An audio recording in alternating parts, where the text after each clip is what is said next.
Yo, yo, yo, yo, yo. Yeah, My yo, good yo. people, it's been a while, but we are back again and again and again and again. Yo, we in here. Oh, man. It was a busy couple of weeks. It was. Things had to get Mr. and Mrs. Right real quick. So we good now. Indeed. We good now. Welcome back, ladies and gentlemen, Jews and Gentiles, to the Knicks In podcast. Oh man. We gave y'all smooth 6 weeks. What is 6 weeks it was? Yes. Boy. I am your humble and gracious host, Sire Ham Van Dam, Guru, only if you my mans, and I was with a lot of my mans this past week. So. Yeah, I'm about to say, his wife. And congratulations, man. Yes, indeed. I'm joined once again by my not so humble, but usually gracious host. Humbled now. I've been humbled. Recently humbled. Recently humbled Harris. Co-host. Sean humbled Harris. Sean Harris. We are back. Oh, it's been 6 weeks, ladies and gentlemen. And man, it was rough. I didn't get to talk Knicks for 6 weeks. I didn't love it. But no, it was tough. As you probably know, if you are tuned in and locked in on my social media, your favorite guru got married. That's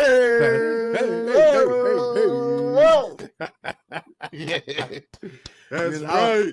We was out here with the family and gang in Mexico. Yes. Playa del Carmen, turned up. It was a vibe. Very nice. Very nice. A great time. Welcome to the fam, man. Hey, yeah. It's on this plan. They showed up and they showed out. Gang. Very gang.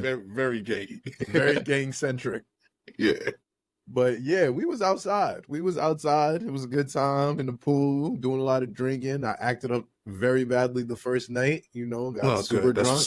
Had a couple of double shots of Hennessy and peer pressure. No good ever comes from Hennessy. Peer pressure will do it to you, You should see my conspiracy notes on Hennessy. I'll post it for y'all one day on the web.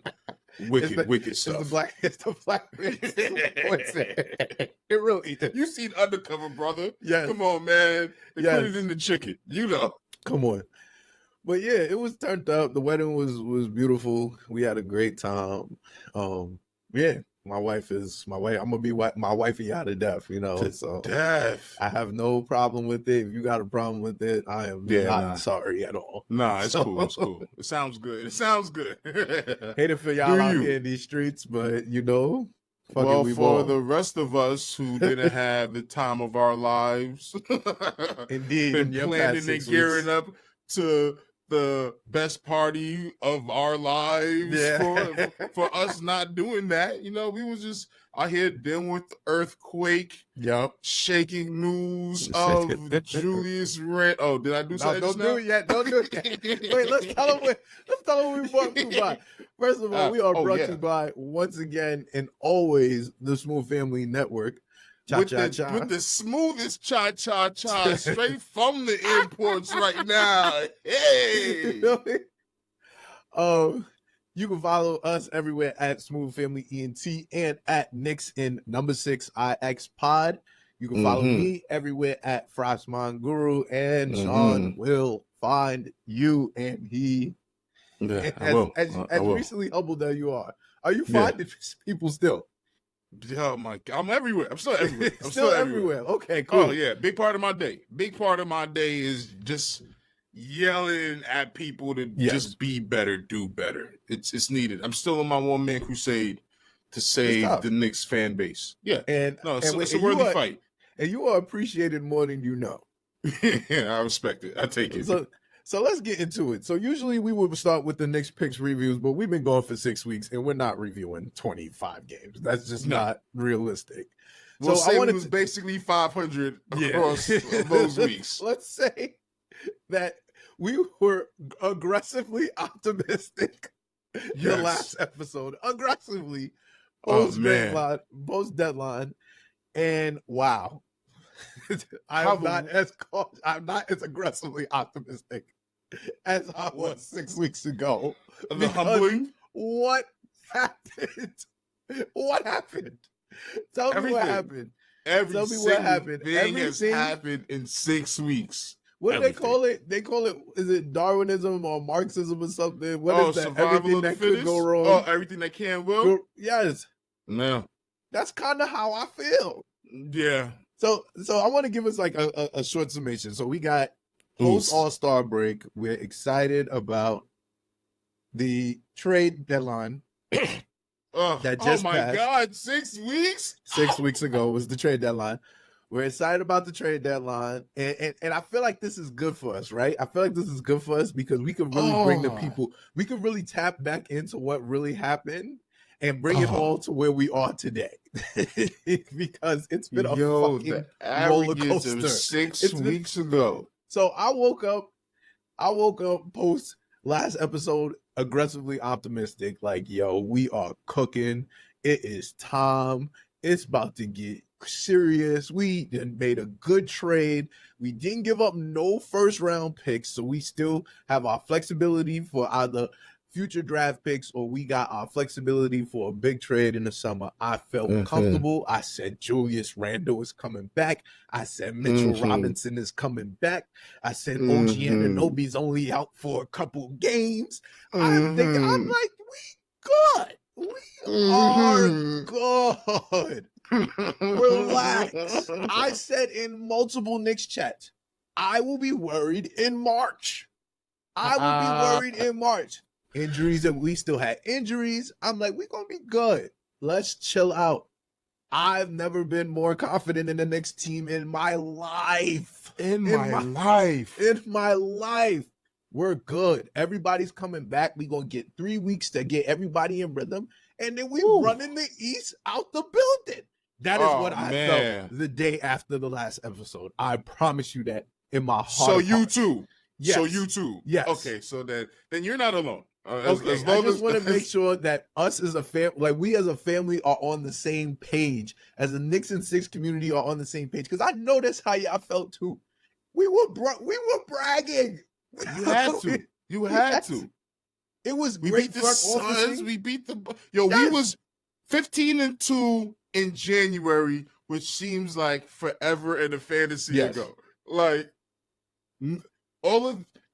we literally watched the best Knicks basketball that we've seen over the last 20, 30 years.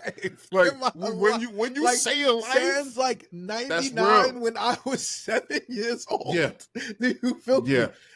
In my conscious life, that was the best stretch of the January 2024. Bring back January Knicks. Oh, I might just rewatch that all summer. In my lifetime, it was the greatest. It was never all of it great. I cannot get over how good it was. The only bad part was that the 2 losses should have been wins. Yes, and they absolutely could have been wins. and how bad would it have been if it was 17-0 January? Just think about the recap Just think about how unbearable we would have been. Unbearable. I'm being so serious. It would have been bad. How unbearable we would have been then and how unbearable the NBA world would have been now. Yes. We had a reason to be like that. We just put off a trade that seemed a little shaky and losing IQ and the third round pick in RJ for an OG on the final year of his contract from a team we were showing and anything we can really get him. Like the whole thing was just like we just did a whole lot just now and then turned out to look like a genius move. Not to mention that as soon as OG Anunoby stepped on the court, we looked like the monster. Yes. We looked like no one can score. And we run you out the gym. We were beating teams by 15 plus points every day. Average. Even. It was ridiculous. It was ridiculous. We was running ridiculous. It made us stop saying IQ's name. It took away the pain and the hurt of it was quickly so good then. No pun intended. We're still above 500. No pun intended. It took away the IQ sting quickly. Seriously. It made no sense. I felt Think like about we were what the Monstars. IQ meant to the heart of everybody. Yes. And you tugged on strings there. Yeah. Yeah. Even rowing, you talking about you tugging on strings. Like there's a strong rowing contingency in the Knicks fan base still. So you gotta you talking about taking away that, and we look like monstars prior to January 27th against the Miami That's right, Heat. Precious Achiuwa. That's right, Precious Achiuwa. Come on, the Precious Achiuwa. We gonna get into that too. These 6 weeks have been a roller coaster. We're looking at going from the Monstars, legit, from prior to January 27th, legit best 2024. Absolute best team in the league. Nobody comes close. Nobody this year looked better at any point in time than the Knicks did in January. Yes. No team looked better in the league. Boston only have like 14, 15 losses. That is great. At no point in time did they look more dominant than the New York Knicks did in January. And oh my dog, my mind is still blown. You would have thought I was ready for all of this. It's absolutely annoying. Not to get so just to move the conversation forward. So we're looking at February, right? February, not a good month. Not a good month at all. We experienced everything in February. He won 4 times in February. 4 times. 4 times in February. And that is all what to say. This is the beginning of the trade that clearly is not giving us our ROI as of yet. And I have concerns. Whoa. Concerns I have. And I got trades. Because concerns. Concerns. And I'm summarizing this because I want to get into that a little later. But at the ROI, it looks crazy. It looks crazy. Yeah. It actually looks like a lose-lose trade for both teams. I'm gonna get to that. It looks like a lose-lose trade for both teams. But even in the idea of it being a lose-lose trade for both teams, would you rather be losing with what we have had before? Yes. Even if it was just to keep the Detroit pick. Even if it was just to keep that second round pick. It's crazy. And that's all it was. Even if Grimes still was just done for. And we just got the second round pick. It's crazy. It's crazy. So we're looking at that, right? So much more happened. Yeah. Hart and Deuce.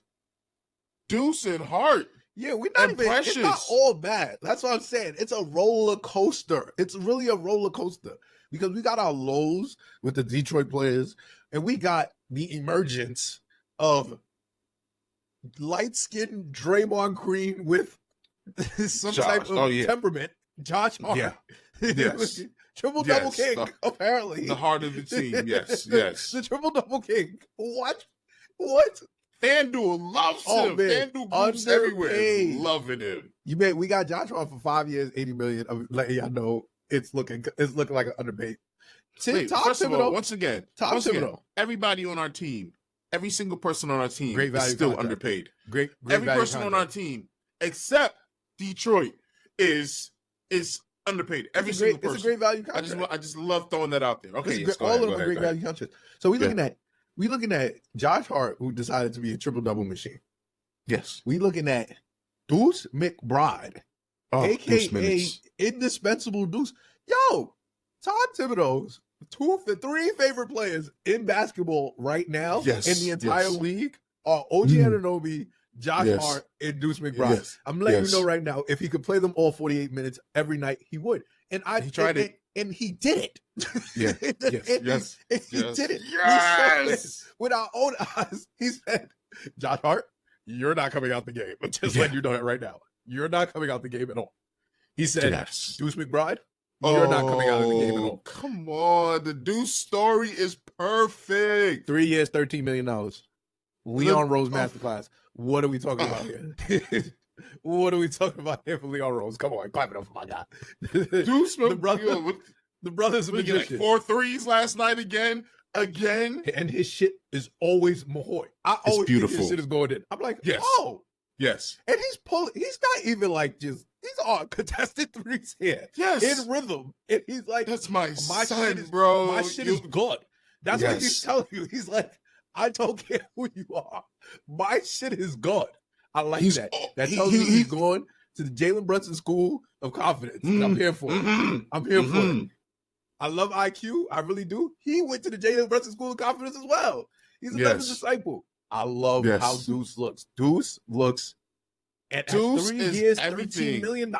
We wanted Grimes to be like, except the height that Grimes had. You can't teach that height. Deuce only 6'2", but the mindset, Deuce is like, bro, I'm open. Right. I'm open. I'm pulling. I love it. He let that thing fly freely, confidently.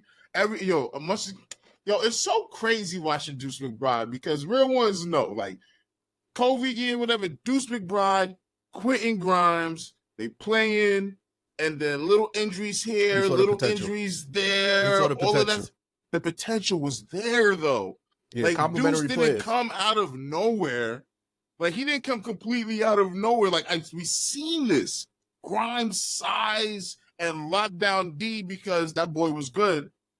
When he was here, yes, let that start being a narrative too. That not everybody just leaves the Knicks and just becomes some superstar, future champion, and they're better. No, buddy. I'm sure he misses it here. I'm sure IQ misses it here. I'm sure RJ misses it here. Because it's New York, baby. We're in the building now, right? Yes, absolutely. So we looking at the fact that we got surges from. Oh, I can't even disrespect my guy. My fault. Precious Achiuwa. Precious. Come on, man. From the Bronx. Precious. From the Bronx. Yo, the good old 666 boards on my FanDuel ticket is our sentence, son. That will never go away. You can throw your rent on it and be fine. 666. Precious. No, Precious. Shout out to Precious Achiuwa. Let's be clear. Obi who? Precious Achiuwa. Backup power. Can I do that? Listen, you do whatever you need to do. Precious Achiuwa, he's from the Bronx. Obi who? He's from the Bronx. Listen, one thing I give Precious Achiuwa this. He play hard.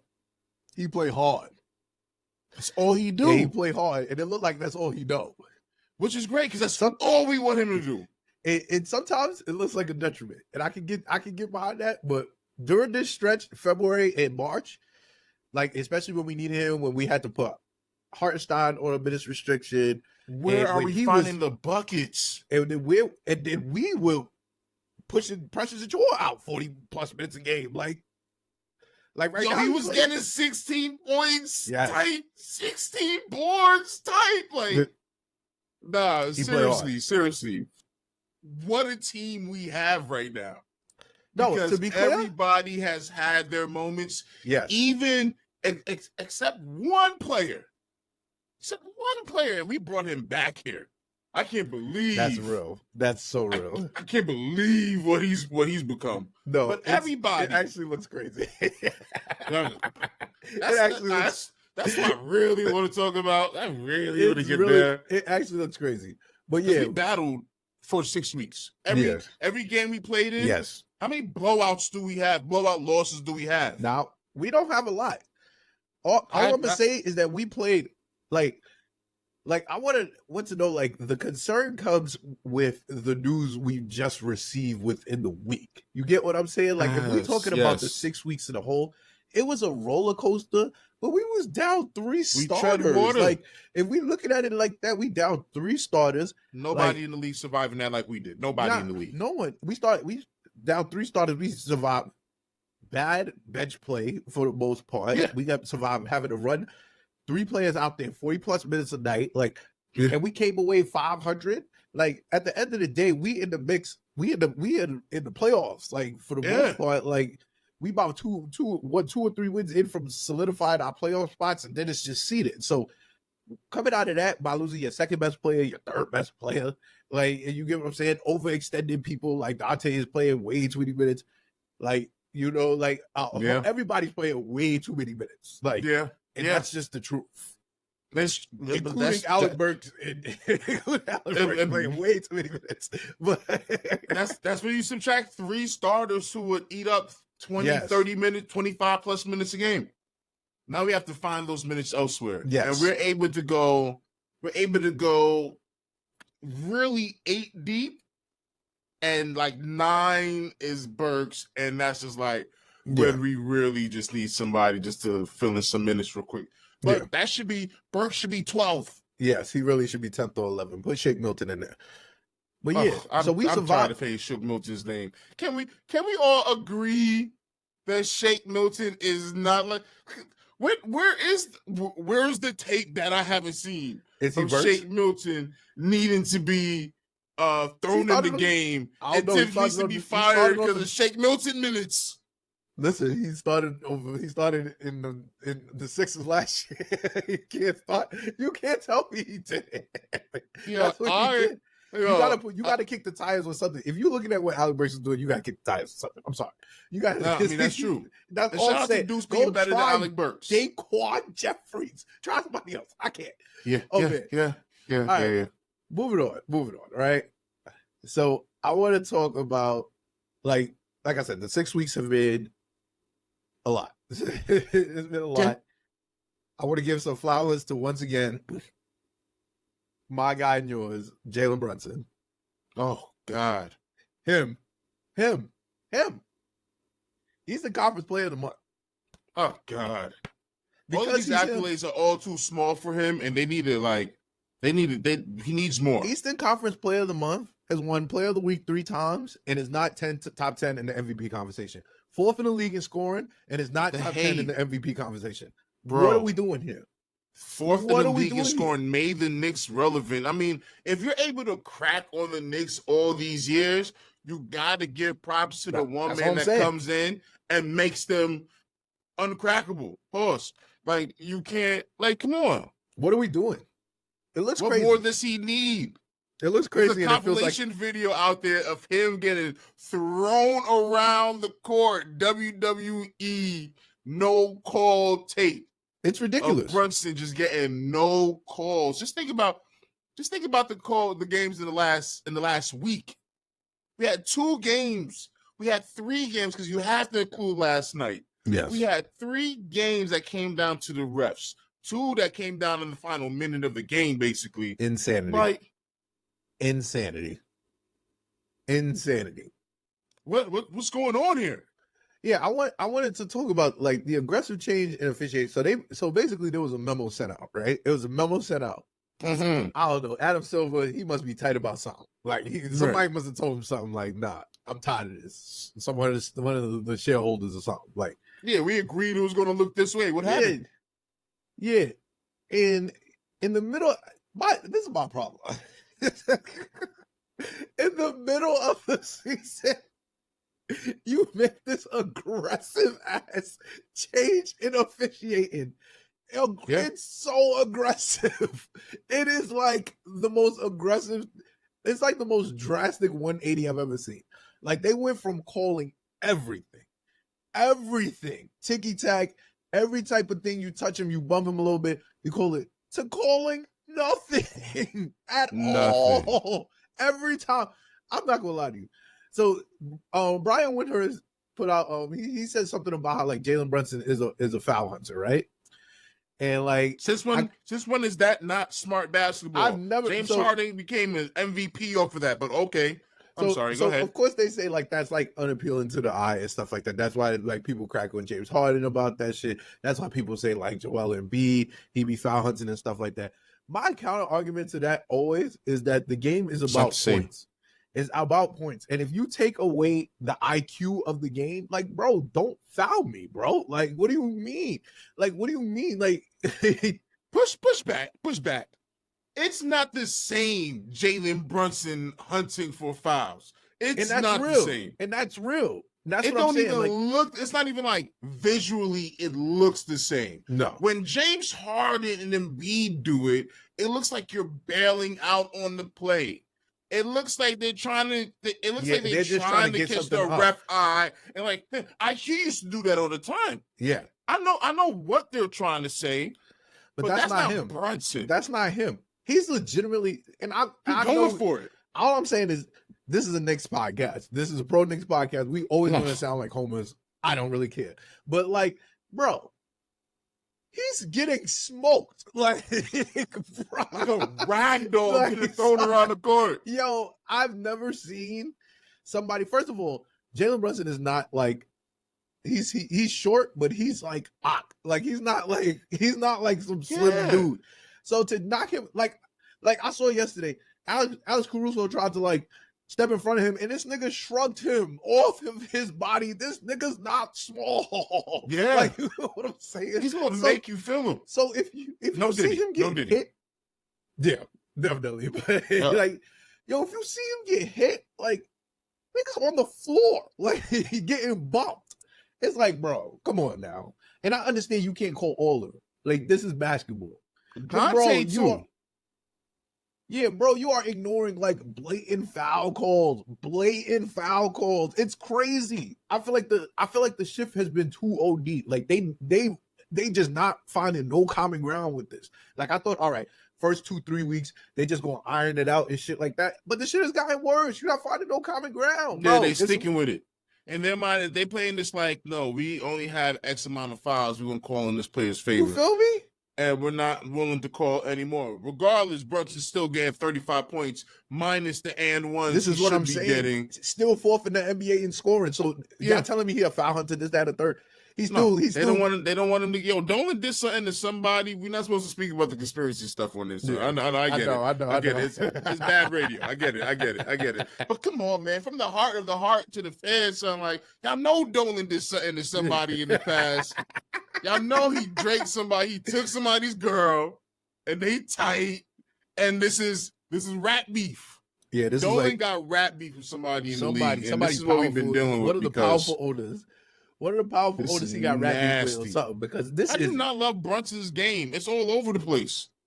Yeah, he's not just crossing them up, he's shaking in the paint. He's not just gonna take you to the rack. He's not just gonna put you in the post. Like, oh man, don't get me started. He leads the league in points in the paint in some weird category, maybe total.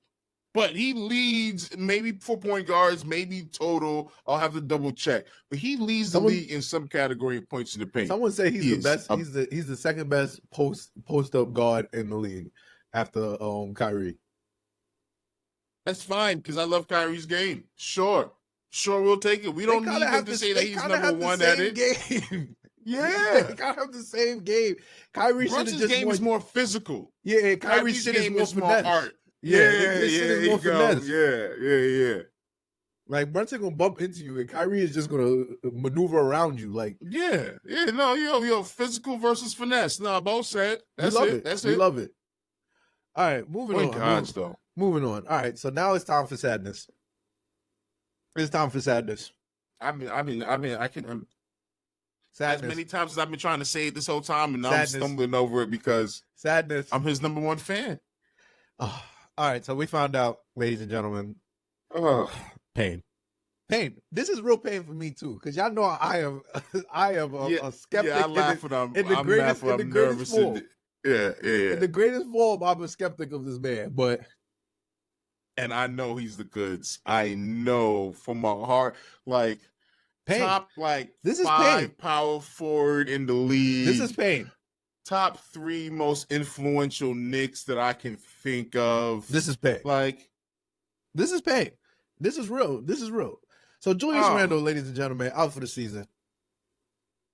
Torn labrum. We saw it. We know. We saw it. We knew it. We knew it. I really hate to say that. Yeah. When I saw it poking out, I knew it. It. We all should have. I knew he should have just did it then. Honestly, I was so for superhero. Numb the pain because I saw that shit poking out and I said, "Oh, that shit is ripped."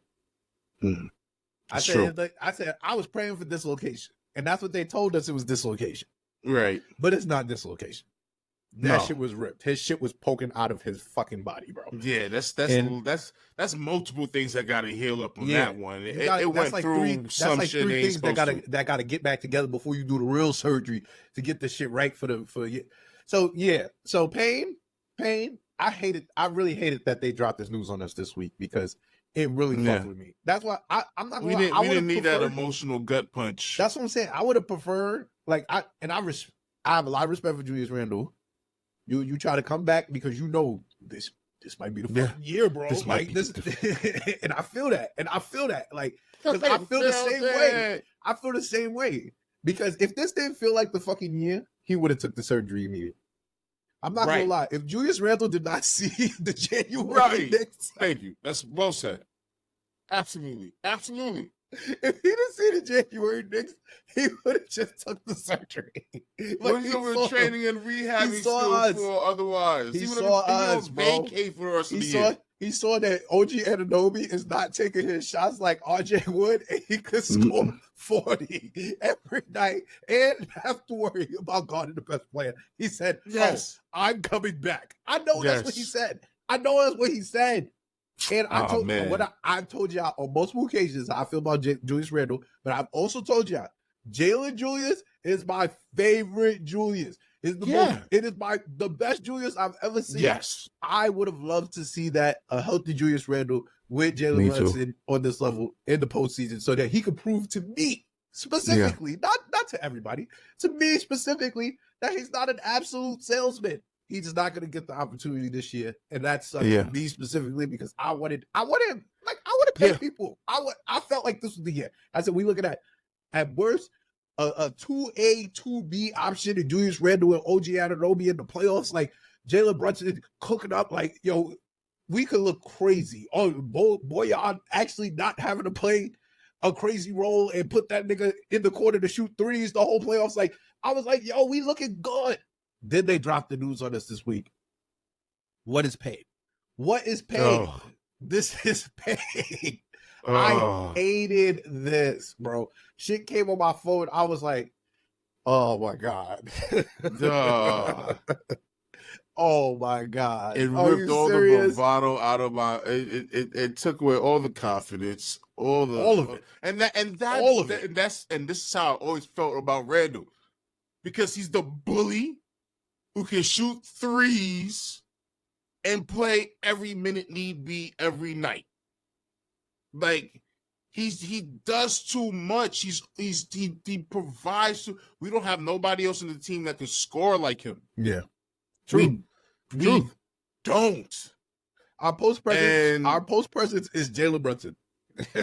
That is our post presence. If you look at how we're playing and how he's more in the post, he's the post presence, because you have to have a post presence, and they're literally gonna guard you, man, at the 3-point line. Because he's missing RJ slashing ability. He's missing IQ slashing ability. He don't got no Randle down there to spin move, the beloved spin move from Doom off of somebody. Like, we need every facet of that. We need the man that could bully and physically stand on a Giannis. Yeah. That can really stand up some of these we be playing really good teams and beating them, and Randle be on their main fours, their main bigs. You feel me? Like, those guys, and those names be names. They be names. Like, you look at it now like a Paul George, like, yo, who like, the problem is and that's why, so I will say this. Like, I felt like we had a very, very high ceiling. A very, very high ceiling, like chip. Like, I've been saying that since. Like, I was thinking chip. Ceiling was like championship, because of how everybody complimented each other. The problem that we ran into is that, and people would say this, like, we lost the depth that we needed, like, in a way. So, like, I've always said, I never liked RJ and Julius together, because they're literally the same person, same just player. a different height. Yeah. But one of them compliments Jalen Brunson very well. Either of them on the court compliments Jalen Brunson very well. We now have none of them on the court. So now our second option has to be Dante DiVincenzo, which is probably like a very good fourth option. Hey, you get what I'm saying? Shout out to shout out to Dante for the run, like for the stretch. Like, you've been ooting. Like, and congratulations for being the Knicks all-time season 3. Yeah, we had to get Evan out of here. We had to get Evan out of here. Thank you for getting Evan out of there, bro. Get him out of here. That's crazy that you did that. That was a nasty record that Evan Fournier. It was nasty of you to beat it in his face, pause. And we love you, Dante, for that. But respectfully, like, we looking at, like, we are running on fumes. Like, we are running on super fumes. And we looking at, like, Dante second option for 40 games. Yeah. 40 games, right? It was crazy. Can we talk about that? It was crazy watching Dante take 17, 18, 20 shots. Again. It is crazy basketball to look at. Yes. I don't care what the percentage him hitting a third of his threes or 40% from it while doing this. It is nasty to look at. I gotta find a way to find points. And it's only really nasty because he's not Klay Thompson. Like, and that's just the truth. Right. Like, you get what I'm saying? Like, only one second option in the history of America has ever can do that. His name is Klay Thompson. And he can't even really do that no more because he's old. Like, you and get what I'm saying? I'm not trying to, and that's drag. Real. I'm not trying to drag him for it because we needed every bit of that. We need it. For us to still be where we're at right now. We needed every bit of that. The problem is offensively, we need more. Yeah, we're not doing nothing on That's offense. what I mean when we don't have a Julius Randle out there. Yes. And a man that can score multiple ways all the way through. Clutch free throws, big threes. Like, we need I agree. boards. I agree with you because I think that this team with Julius Randle is extremely everybody complements each other, and it look and we seen it in January. It looks insane when everybody is complimenting. Yeah. The entire NBA. Yes. My only concern was KP versus Mitchell Robinson. Yes. And I was leaving hope for OG to be the help defender to put that matchup in our favor. There was nothing to fear. Yeah, you would go small. You would go small, but we would have went small, put OG on KP and Julius on Al Horford. We would have cooked up. Yo, on the switch, OG would have been there on KP and we would have been fine. Mitch, we got to play zone, and OG could have been out there just hovering around KP's thing for when he leaves the perimeter, when he leaves the post and go to the perimeter. Like there was ways to make this work. Yeah. It was a good time. And Mitch needs to get right too.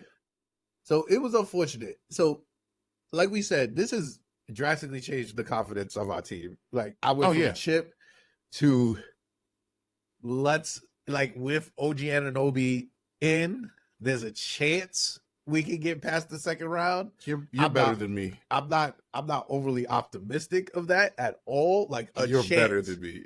I don't want to see Orlando for nothing. No, I'm being serious. Like, but seeded would have to come into play. Like, I think that we would have to either be like without Julius Randle. Joking. Huh? Without Julius Randle, I would need to be in the 3 or the 6 seed. 3 or the 6 seed. So I can avoid Boston because we not be in Boston without Julius. Like without Julius or somebody knocking out Boston first. Right. Yeah. Like this, like I'm not gonna say I don't give up. I'm not someone that gives up. Like I just can't. It's not in my brain. It's not in my brain to give up. Like I have to see some way path or I'm just gonna be like, I'm gonna be so sad. I mean, so I wouldn't call it giving up. We'll call it preparation for next year. But I see it as next year. There you go. Next year, for sure. Next year, next year, I see me put in $5,000 on FanDuel that we win the chip next year. Like we understand the odds is early and good. But we can't. But I'm just saying we can't just pack it in. Like there are paths to get us to my optimistic point of maybe getting past the second round. Okay, like, so then let me ask you some questions. Yes. All right, so then let me ask you some questions. Go ahead. All right. As a team is presently constructed. Yes. And we got OG back last night. Yes, we did. So that helps your argument a little more. As a team presently constructed, do you think we can be Indiana? As presently constructed? Yes. That's a softball. Okay, yes. Fine. I do too. I think it's hard, but I do too. All of it will be hard. Let's be clear. All of it will be hard. Like this is okay. I don't gotta sweep at nobody. I think everything goes 6 or more. Okay, how about Orlando? Orlando is tough. Because I've seen. I don't want to play Orlando. I'm trying to avoid. I'll tell you this. I'm trying to avoid 3 teams. Right. I'm trying to avoid Boston. Obviously, I'm trying to avoid the Miami Heat, and I'm trying to avoid the Orlando Magic.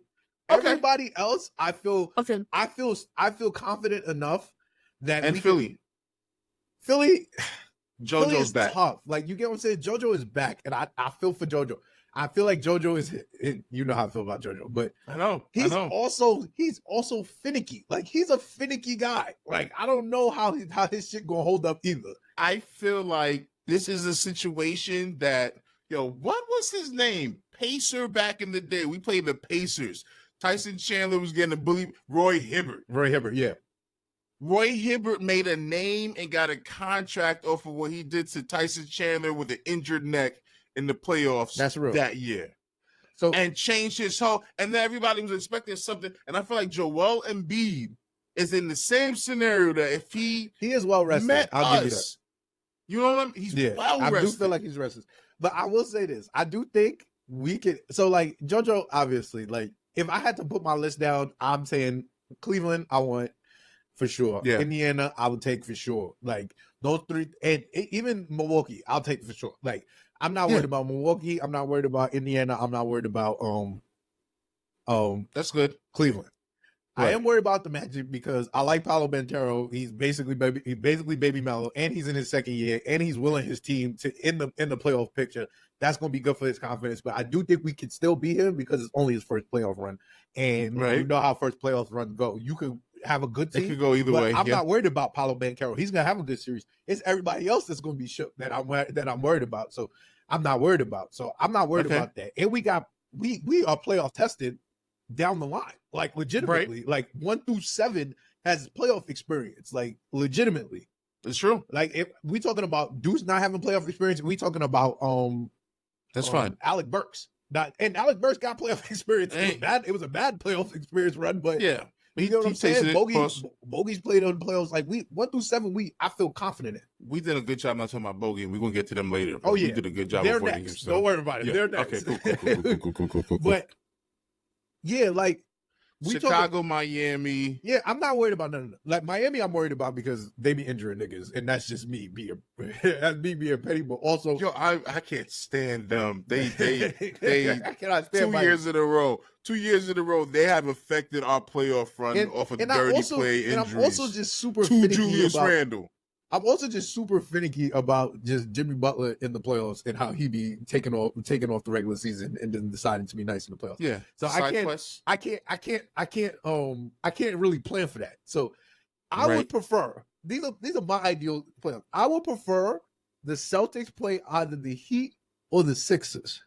Because I think the Heat or the Sixers are gonna give them the run for their money. Like that's gonna be the one that's gonna push them. Oh, it could possibly be I'll put nothing past Miami. I'm sorry. I hate Miami, but I can't put nothing past them. They be beating niggas for how they be doing it. No, you're right. I would really appreciate a Miami first round, Magic second round for Boston. I really would. Yeah, like I feel like Orlando. I've been saying this. I'm really big on them. I feel like Orlando is built to like really test everybody in the East for years to come. Yeah, they have Carmelo. They got it. I see it with my own eyes. They just need to put and they got Jalen Suggs. Jalen Suggs is now locking they got a squad up every night. They got a little squad. Franz Wagner, the Wagner brothers and stuff like that. They got a squad. Both Wagners. Yeah, they got a squad. Like this is the reason why I don't want to play my Orlando. I don't want to see them at all. They're big men. Like the universe keep trying to give us them, and I'm too fast. Their big men are very fast, like quick, agile, and we got a very slow Mitchell Robinson right now. Oh God. A very slow Isaiah Harden, which was obvious. Yeah, which is 50 games. 50 games. I'm willing to throw the playoffs. Let me rephrase that. That sounded nuts. That sounded absolutely nuts. Crazy. I'm never willing to throw anything away. There was too much talking and too much to live with. Yes. Based off the results of a playoff series. Yes. So no, I'm not willing to throw them away. If they told me before yesterday that OG needed for the long haul, I would have said, go get that. Absolutely. That's what I mean. If they told me that there's an operation that they can do a cleanup job for Mitchell Robinson to ensure he doesn't have these problems in the future, I would say, forget these playoffs. Go handle that. Let's go prepare for next year. Yeah. I mean, I don't think that's a bad way to view it, because I feel like we play. So I was saying this in the chat earlier. I said we're playing with house money basically. So once we lost Julius Randle, I feel like all my while would be considered rational expectations, what I consider realistic expectations, went completely out the window. So I feel like in a certain way I can enjoy these playoffs because the expectations I had for them was like finals. Like I would have took a finals loss, it would have hurt, finals, I would have been finals, I felt like we were good enough at the very least to go game 7 in the Eastern Conference Finals, and possibly be like, that's how I felt like that's what our feeling was, because that's the type of moves that we made, but while keeping our flexibility. I now think, like, bro, if you could get me to the second round, I'm happy. I'm good. Like, if you give me the second round, I'm good, because, bro, you have your third best player dealing with elbow issue. You got arguably your fourth or fifth best player dealing with your best defensive center, basically dealing with foot issues and stuff like that. Yeah, like Mitch looks slow. And I knew he was gonna look slow. But he always looks slow after injury. I used to argue with people over Mitch, because you know how I feel about him. Mm-hmm. And I used to argue with them over it. I'm like, listen, what is this you're fighting for Mitchell Robinson to come back labored looking and heavy looking and slow looking to try to now fit into what's going on? He's still fully healthy. There's so much he needs to work on. Perfectly healthy. Now, when you had coming back from injury, dog, like, we can't be his game is based warming him up through playoffs. Yeah, and his game is so much based on athleticism. Like, I thought it was crazy that people thought he was going to come back in and take Zay Hartenstein's spot. I said, bro, nuts. There's no way. He is 7'1", and he's 7 foot tall, and he's big. And everything he does is built off athleticism. So he has to get his legs back. Oh, bro, we are in April. He needs his agility back. On the bench for the rest of the year. And he can't even argue with that. He can't even argue with that. Like, and I love Mitch. Y'all know I love Mitch. But he I love Mitch too, y'all. He loves, Cut it out. I do. But I love IQ, but I can accept the fact that he's gone for the greater good of the team. I love Mitch. Yeah, and I think that he got to get his athleticism back, and he's not going to get it back for playing. So I think that the role they have him in right now is perfect for him. Like, you go back, it's Isaiah Hartenstein, and then you split the backup center minutes between Mitch and Precious, because Mitch is not gonna be able to play 24 minutes at a high level. Like, you're gonna get maybe 12 to 13 minutes of high level Mitch, and then the rest is gonna be him not getting putbacks right, not being able to reach for the ball. Like, beginning of the season, Mitch, when he was fully healthy, nigga was home. I'm taking everything. Like, what you doing? I saw him miss a couple putbacks yesterday. I was like, Mitch, baby, I know, bro. It's in 50 games, bro. I know, bro. I understand, but you're looking crazy right now. And it takes him so long just to get. It's just putbacks. Yeah, I'm not trying to belittle it. Just go back up. It's probably the easiest. Keep it high. Keep your hands high. All you gotta do is keep your hands high. Which is a basic something that he's been hearing forever. Keep your hands high. Don't put the ball on the ground. Every game. Don't put the ball on the ground. If you don't put the ball on the ground, you're gonna average 10 and 10. That's the easiest 10 and 10 you ever gonna do. Just don't put the ball on the ground. People gonna miss. That's one of the mistakes I feel like was made at the trade deadline. Like, we're not trying to get value for Mitchell Robinson. I wasn't a fan for Bogdanovic. Yeah. Because I wanted DeRozan. Yes. Which I believe if we had DeRozan right now, and none of us would feel this way. We would feel crazy good right now. I really don't think we could have gotten DeRozan, or even gotten the version of DeRozan that they're saying. The Bulls clearly said that, hey, we'd rather get these playoff tickets money. Unserious. I'm not going to say shit. Playing tickets money. Playing tickets money. Let's get this playoff tickets money, because we're not getting them no time soon. We just might as well. Because they're just holding on to all their expiring contracts, and they're still going to expire. And to give you some grace, I'm of the belief that the Knicks probably offered for DeRozan, and the Bulls just said no. Like, Yes. and I really believe that. I believe that to give you your credence. I think that they looked at this and they knew that it was a possibility that Julius Randle might not come back, and they needed somebody to take the Julius Randle role. Like in that instance, in the instance that Julius Randle was not coming back, this is also why I wish he would have gotten the surgery just immediately. We could have made a move. We could have literally shaped the trade deadline around the fact that he wasn't coming back. You get what I'm saying? Like, we made like the bogey, and this is a good transition into the Detroit boys. Like, now we can step the Bogdanovic and Alec Burks trade was made off the premise that they were going to be complementary to Julius Randle.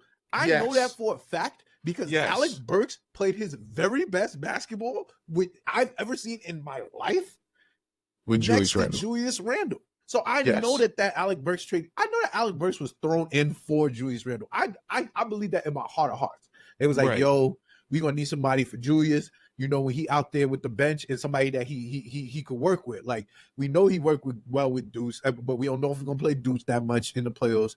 But we know we're gonna play Julius that much, so we're gonna have to put somebody in there for like 8 to 10 minutes. Then when we take Julius out the game, we need Bogdanovic out there to keep the scoring going, to keep the scoring option there available while we have Josh Hart and defensive players. I get the mindset behind the trade, right? I OD get the mindset behind the trade. Without Julius Randle, and I mean this in the most nicest way possible, these two niggas look insane. Oh, there's no other way you can say these niggas look insane. It's so nasty. It's so nasty. Both of them look insane. Both of them. So, oh my God. Shout out to Precious Achiuwa again, because it wasn't for Precious Achiuwa looking as good as he did, coming with OG looked as good as he did. We would have we couldn't have. It would have been a wrap. So we went 2 for 4 in acquisitions. Yes. With So I have it. I call it them Detroit players, like whatever the song is called. The Detroit Knicks. That's what I call them. Yeah. Yo, aggressively disappointing returns. It's so bad. So Bogey, I'm gonna give Bogdanovic a little bit of slack. He has been really bad. Like in the concept of what I believed he was gonna come here to do, he has been really bad. I get the slack. You get what I'm saying? But I know why you're saying the transition is tough. But he's been horrible. He hasn't come off the bench in 7 years. He hasn't come off the bench in 7 years. So going from starter and that's not even to say, like, people was telling me, yo, he played for bad teams. I said, no, he didn't. He just got to Detroit the year before last. Right. He was playing on playoff teams every single year of his career. Because when you forgot, he was playing with New Jersey. Then he went to the Jazz, and then he was playing with I don't remember who he was playing with, but he's been on. I think he did 3 years with New Jersey, 3 years with the Jazz, 1 year with Detroit. And 6 out of those 7 years, he went to the playoffs. So he's been a good player. I watched in my own eyes Joe Ingles and Boyan Bogdanovic absolutely cook Paul George and Russell Westbrook for an entire playoff series. I saw that with my own eyes. Donovan Mitchell, rookie year. I'm telling you, I saw it. So I knew what I was getting. I'm like, all right, we just don't need Detroit Bogdanovic. If we get New Jersey Bogdanovic, if we get Jazz Bogdanovic, we good. We are Gucci. Like, and this is when primarily he was a spot-up shooter. He was in the corner, but he had a little post game. This shit was a little and he got a little dribble game, but he could go get you 14 points. I'm like, sign me up for 14 points off the bench. I love that. I love that idea. Right. Now, here's my thing with Bogdanovic. I was told Bogdanovic is who we needed to get, and that's before the trade deadline. From my Utah Jazz friend, who I go back and forth with over the years, he was like, yo, stop talking this DeRozan nonsense. You need Bogdanovic. You need somebody that can shoot. Yeah. You need 3-pointers. You need shooters out there. You need to spread the offense. You know what my argument to that always was? No. We have everybody on my team besides Mitchell Robinson has the green light to shoot threes. Mm-hmm. They just need to do it better. What we need is a closer. We need someone in the fourth quarter to stand there and to help Brunson get over the hump. It can't just be Brunson. We know Julius Randle is not a closer. I'm his number one fan. I can tell you that still, being his fan, that's not in his wheelhouse. He's not a closer. We needed another closer. We did not get another closer, and God, it shows. Yes. God, I agree with that. He's not playing the fourth quarter. He's not there in final minutes if we need big threes. Yo, you cannot put him for 2 threes, 10 points on your ticket. You can't put him for 2 threes, 10 points on your ticket. So do you think that, is that a Boyan problem? Yes. Or is that a because you should be, because if you put the rope, I'm not playing, and I'm not giving him the minutes and playing him out there in those positions. I'm not going to put him in those positions. Like, I'm not saying that he's a closer, right? I'm not saying he's a closer because I don't believe that. I don't believe that. I get what you're saying in the sense that we need like a closer. And a closer don't even really need to be somebody that get their own bucket. I need somebody that I know is going to hit the shot. Like, regardless of anything. Like, I know if Jalen Brunson is doubled, he can at least jab. And you got it in the clutch. You're not going to spin. You're not going to get the ball, fumble the pass, and do a spin move the way Randle could in that situation. And he's nice. And do some goofy shit. You're not going to do goofy in these moments. Yeah, you're not going to do some goofy shit. I would say this. I think it's half and half. I really do. I think it's half. Wait. No, I got to answer you first. I got to answer you. You asked me the question. I got to answer that question. You asked me, do I think it's Tibbs or do I think it's Bogdanovic? Yes. Bogdanovic is a bomb on this court right now. The amount of turnovers that he gets and the amount of minutes that he plays, the way that the offense of the other team seek him out. Yes. He's not a little guy. He's not. They seek him out to do whatever they want. And then he can't shoot or hit him, but he still can't get me 2 threes a game confidently. Deuce McBride is giving me 4.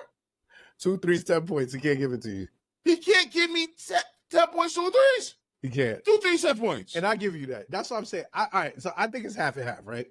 I think for sure Bogdanovic, and I'm being so serious, I think he's been so bad. I think he's been so bad. Like, really bad. Like, to the point really bad. To the point where I understand why Tibbs would be like, I can't play this nigga. Right. Like, LeBron, I'm tired of this thing. Like, I feel him on that. In the same breath, right? I also feel like Tibbs don't give nobody no love that he don't really love off the rip. Like, I feel like I respect it. You feel me? Like, Burks is always gonna, like, Burks, if we gonna get to Burks next, Burks is always gonna have love from Tibbs because Tibbs loved Burks. You feel me? Like, he got history with him. No matter what happened, Burks, between me and you, no matter what happens in the future, the point guard. Me and you had 2022 together. You feel me? They had a moment. And they can't take that from him. You can't take it away from me, baby. 2022 forever, baby. Me and you. You can't take that from Tibbs. I'm not even mad at him for that. So you feel me? Like, with Burks is different. You feel me? I came up with this theory like 2 weeks ago. I was like, yo, Tibbs just don't fuck with Bogdanovic. Like, he just, like, that's not really his man's like that. No, he don't. That's not even really his man's like that. He don't. Because he don't play defense and he's not killing on offense. So he's a bum. I'm not gonna lie. I feel like Tibbs gave this nigga Bogdanovic like 3 games to like show him that he could get 20 immediately. And after those 3 games, he was like, all right, I can't do this shit. I can't do this with you.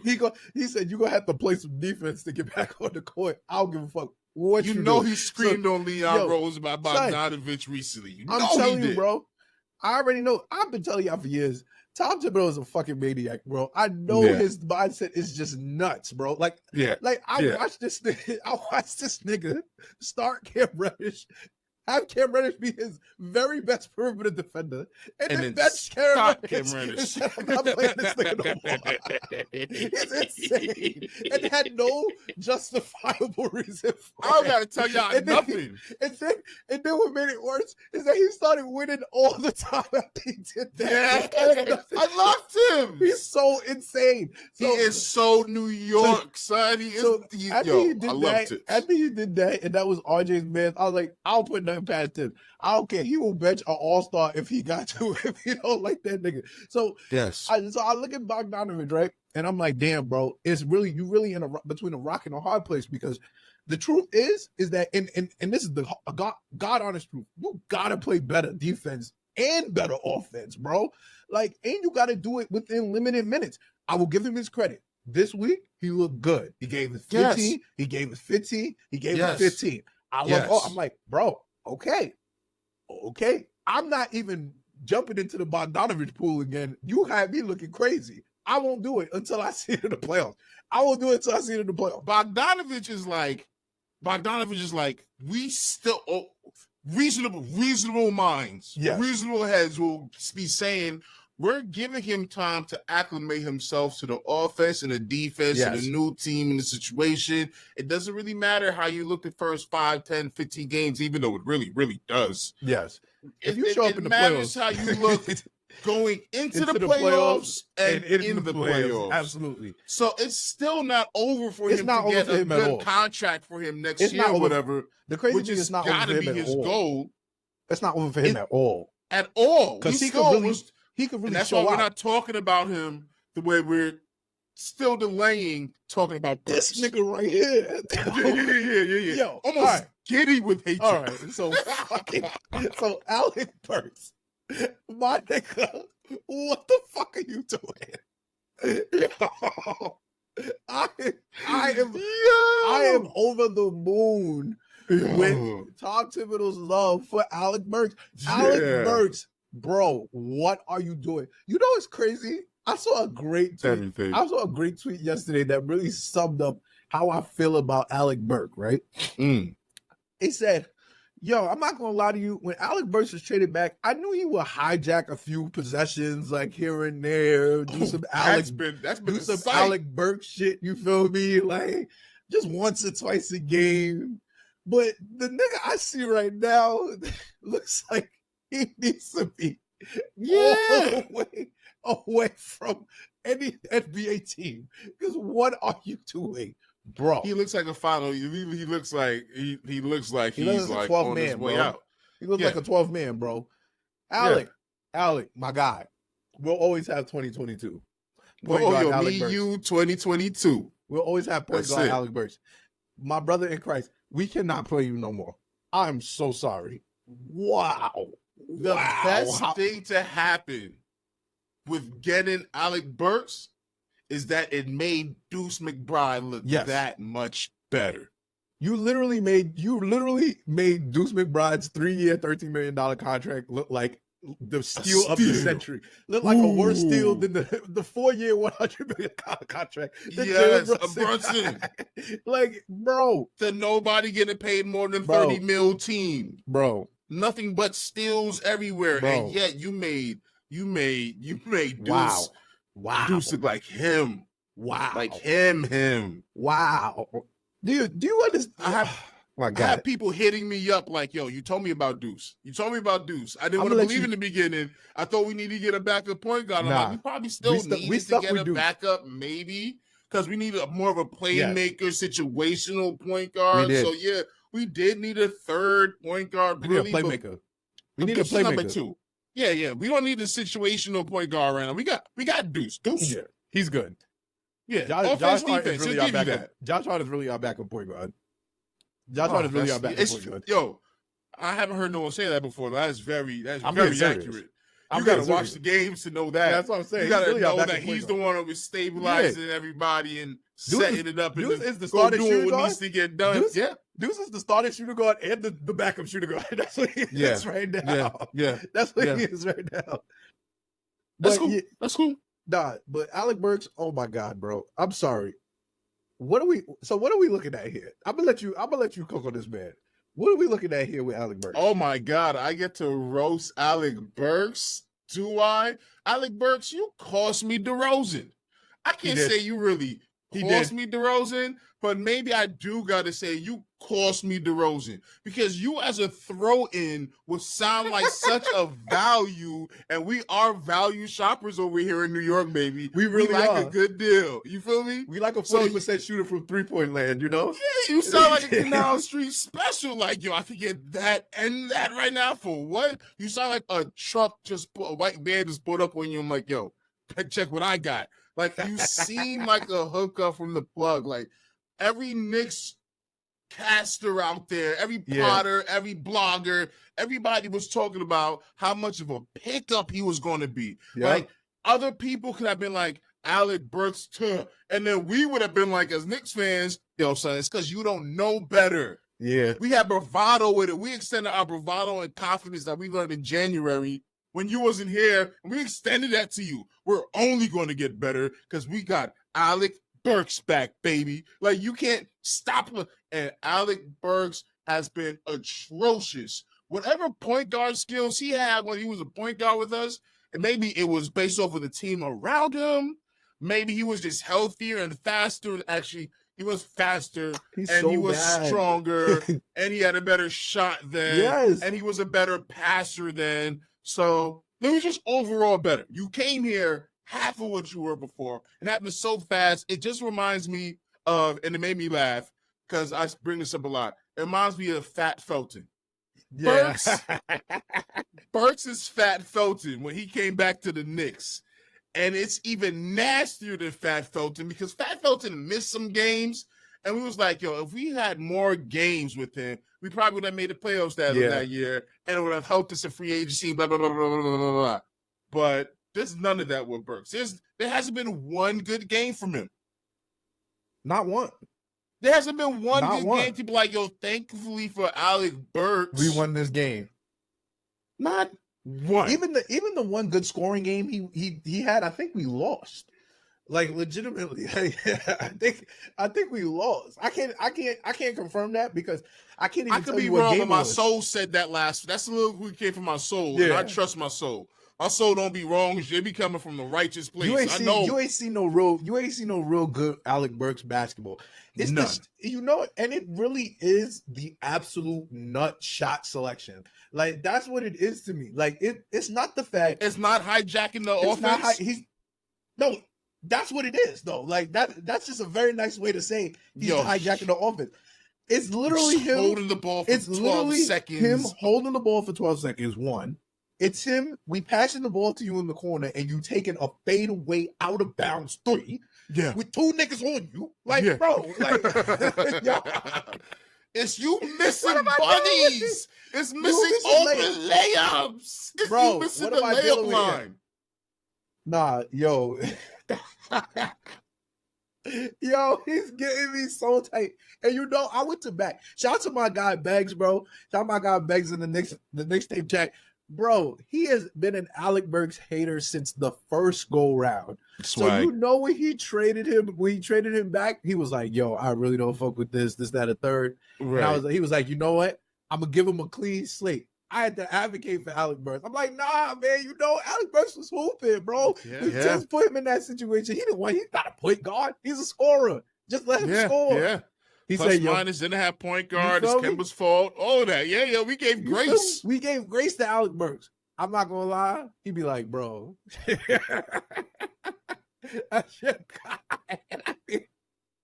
can all come together on the hate train of Alec Burks. I can't click that nigga no more. Yeah. That shit look crazy. It looks crazy to me. Immediately bad basketball. How does the ball swing? How does the offense look fine, and then it gets into Alec Burks' hands, and then it's the nastiest shot you've ever seen in your life? It's the nastiest shot you've ever seen in your life. What are we dealing with? It's nasty. That's what it is. It's nasty. Even see, this is why it's extra bad.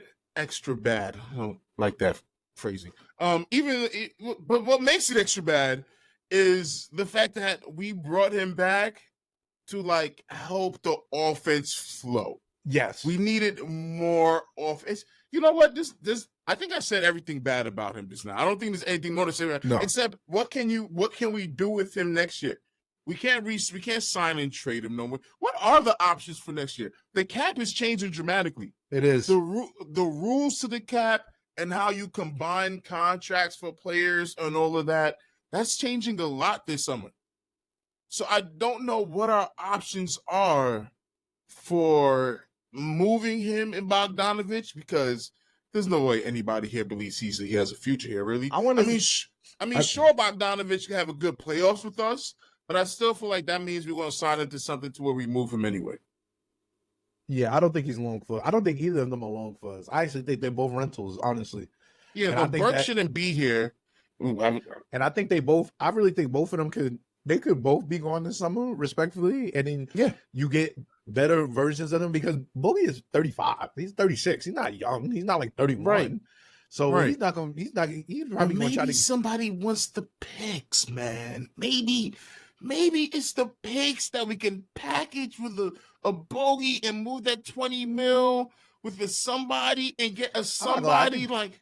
I think we're gonna start at something. I'm sorry. I don't know who it is. I think we're getting the Jalen Brunson complimentary piece. For the low too. I'm not even gonna lie to you. I think there's gonna be. I do too. I do. I don't want to say star, because I hate that. Whatever. I don't want to get into the argument with a star or whatever. But I believe that the piece is a summer away. Yeah, it's for the low. I'm not even gonna lie. It's for the low. There's gonna be somebody for the low mentally, but not really on paper. But it's still okay. I still believe in the values we get, and I also feel like I've already said the names of the players we're going to get.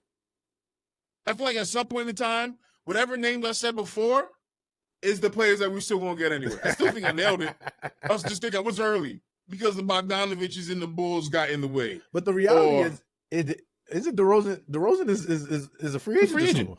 Yeah, so is Bogdanovic. I don't know what the rules are right now, and I got to really, really look over how we can make that work. But I still feel like for picks, you re-sign players and you sign and trade players away for the picks you can get with the deal. So I think we use the picks. And I still believe Ayan is an option.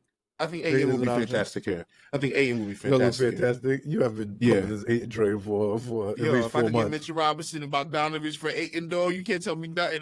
Bill! We go to the final, baby. Because you can't tell me Dante. Ain't no snow in New York. He can't. Yo, bro. Ain't no snow. Not enough. Our street sweepers work. Our snowplows is on deck. They ready. Our salt machines. Knicks fans will dig him out the crib. Let's talk about it. Yeah, You'll be there with me with a shovel, like, yo, we got a game tonight against the Heat. Stop playing me. Let's go. We gotta get this thing out the crib. Go get Bam. Come on now. I still think Ayan is a smooth pickup. DeRozan was the right pick for February. I'll say this. I'll say value will be everywhere, because everybody looks different on the Knicks. OG looks different on the Knicks. Yeah. Everybody's better with tips. He looks insane on the Knicks. Yeah. Even with the loss yesterday. Yeah. That's because of the ref taking Josh Hart out. Yeah, when he caught his foot in yesterday, that boy looked good yesterday. Mm-hmm. He was jailing up. I was like, uh-oh. Mm-hmm. My boy might have got his foot back. He had 2 threes. He stepped into that 3. I was like, ooh. Elbow looking idle. Mm-hmm. I like how you stepped into that game. That was just supposed to be a cleanup surgery. That was just there were bone shards in there, a little loose. We need to get those out so it stops bothering him, and then we get back to business. That was just supposed to be a little cleanup. The recovery took way too long. It did. And this tennis elbow nonsense now is not what anybody wants to hear or needs to hear. Mm-hmm. But he's supposed to be right now. That's right. I think OG Anunoby came back because he knows his bag money. His bag hurting time. Yeah, his bag hurting time. For him. Absolutely. And he wants it. And I'm not even gonna lie. I want him to get it. I want him to earn it.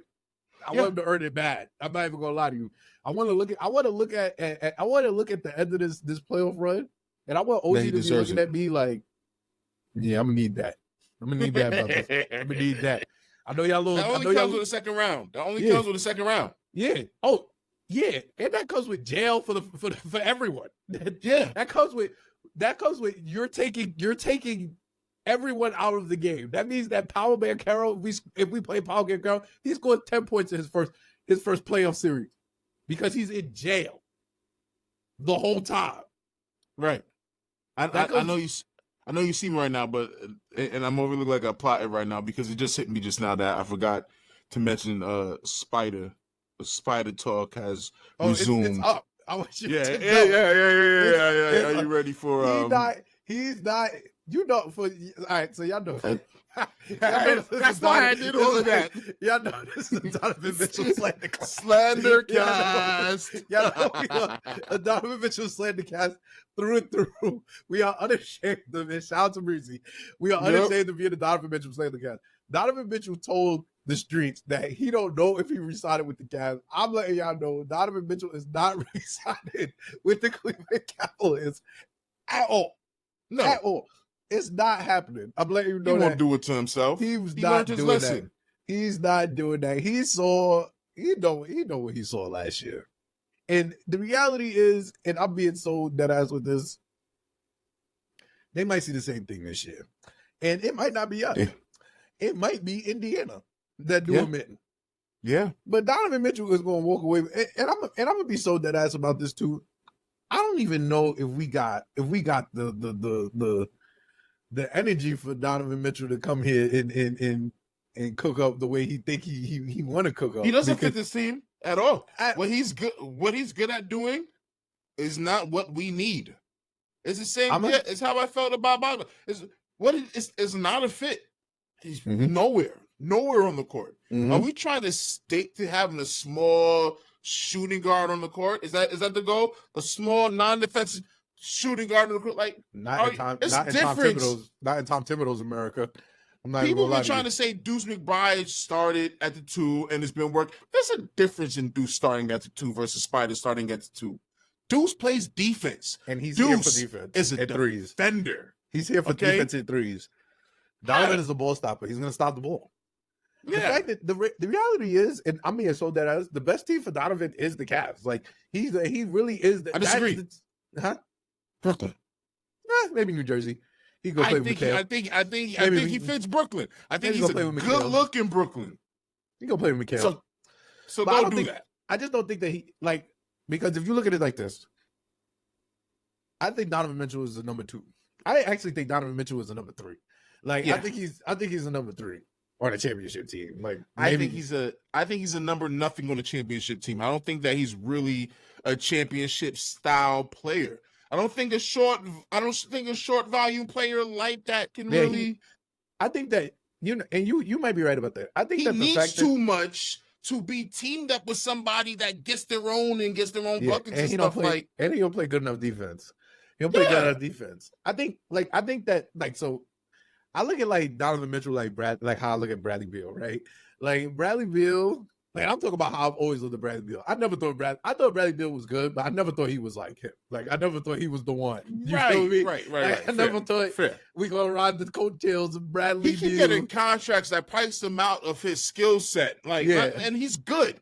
But if he got paid less, then he would look like the greatest value ever. And it's like Bradley Beal got overpaid. He averaged 30 one year, and averaging 30 in today's NBA is not that OD. You feel me? In a way, if you got 5 or 6 or 7 people averaging 30, what really is 30? It looks better when it's 1 or 2 people averaging 30. Now the number is 35. You get what I'm saying? If you average 35, you're looking high. 30. Right. And Jason Tatum averaged 30 last year, and it didn't even really look like Jason Tatum averaged 30 last year. And he was the first nigga. Who even talks about Tatum getting 30? It doesn't register. It doesn't hold any weight. It's not that important to me.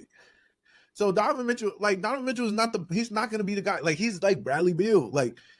You're going to need him to be a 3rd or really a 4th option, and he's going to have to not shoot as many shots, and he's going to have to get way more efficient with the shots that he shoots. Yeah. For me to look at any team that he's on and be like, all right, I take this team seriously. And that's including us. Honestly and truly, I'm here to say, when we wanted Donovan Mitchell, that was because we needed a star and we needed a point guard. We needed a star. We needed a point guard as pre-Brunson. That is after Brunson, there was no room for a Spider anymore. What are we talking about? After Brunson, AB. You feel me? Right, AB. The problem that Donovan Mitchell absolutely sold himself on is that he didn't force the trade when he was supposed to force the trade. He wanted to be political. He wanted to be political. And thank you for that, King. I'm not even gonna lie to you because it worked out best for us. Yeah. Same amount of money. I still take your Brunson over Spider. So I mean, God, seriously, New York owes you. New York son. Like, we thank you for this service. We glad you got the bag. If you want to come home to New York, go to Brooklyn. You know, we'll show you love over there. You could get the shit because you took the money. You didn't need to take the money the first time. You came over here and just got the money. You gonna get the money regardless. I want a guaranteed money. You didn't need guaranteed money. Your game guarantees your money. Yeah, you're guaranteed. Your game guaranteed. You're guaranteed $40 million a year. Trust me. Yeah, you just because until you're not. Your resume told us that. Like, you would have got the bread. You over there signing with Utah and them controlling your fate was your fault. Yes. Like, you should have never done that. Not now not LeBron's NBA. Not in playing power NBA. Come on, man. Niggas move every week. Like, he thought he was gonna just wind his way to where he wanted. Like, I was so against Lillard trying to go to Miami, and I love that he never went there. I love that the Bucks record-wise is good, but if you really know, then you really know that they're food. They are some bums. Yeah, they're food. They are some bums. We know. So I love that it works out this way. We're not worried about it. They got to. Oh, man. Sick. So I want to give some love before we get to the previews. To wifey? Always, you feel me? But I gotta we would talk about him all podcast, but I gotta give a special shout out to my guy Deuce McBride, bro. I gotta give a special shout out to my guy. Can't give enough. Because I've been saying 3 years, $13 million all podcast. Like, wow. What is that? What is that? To step up, it's right? 1 year of Dante, who broke the season record with being on the bench for half the year. Just, our whole team is special. So I'm of the belief that Deuce may never sit again, right? And I say that with like the most love in love and even kind of understanding of what Tom Thibodeau was going through, because I saw it yesterday. And I looked at Tibbs and I was like, all right, if the alternative is more Burks minutes,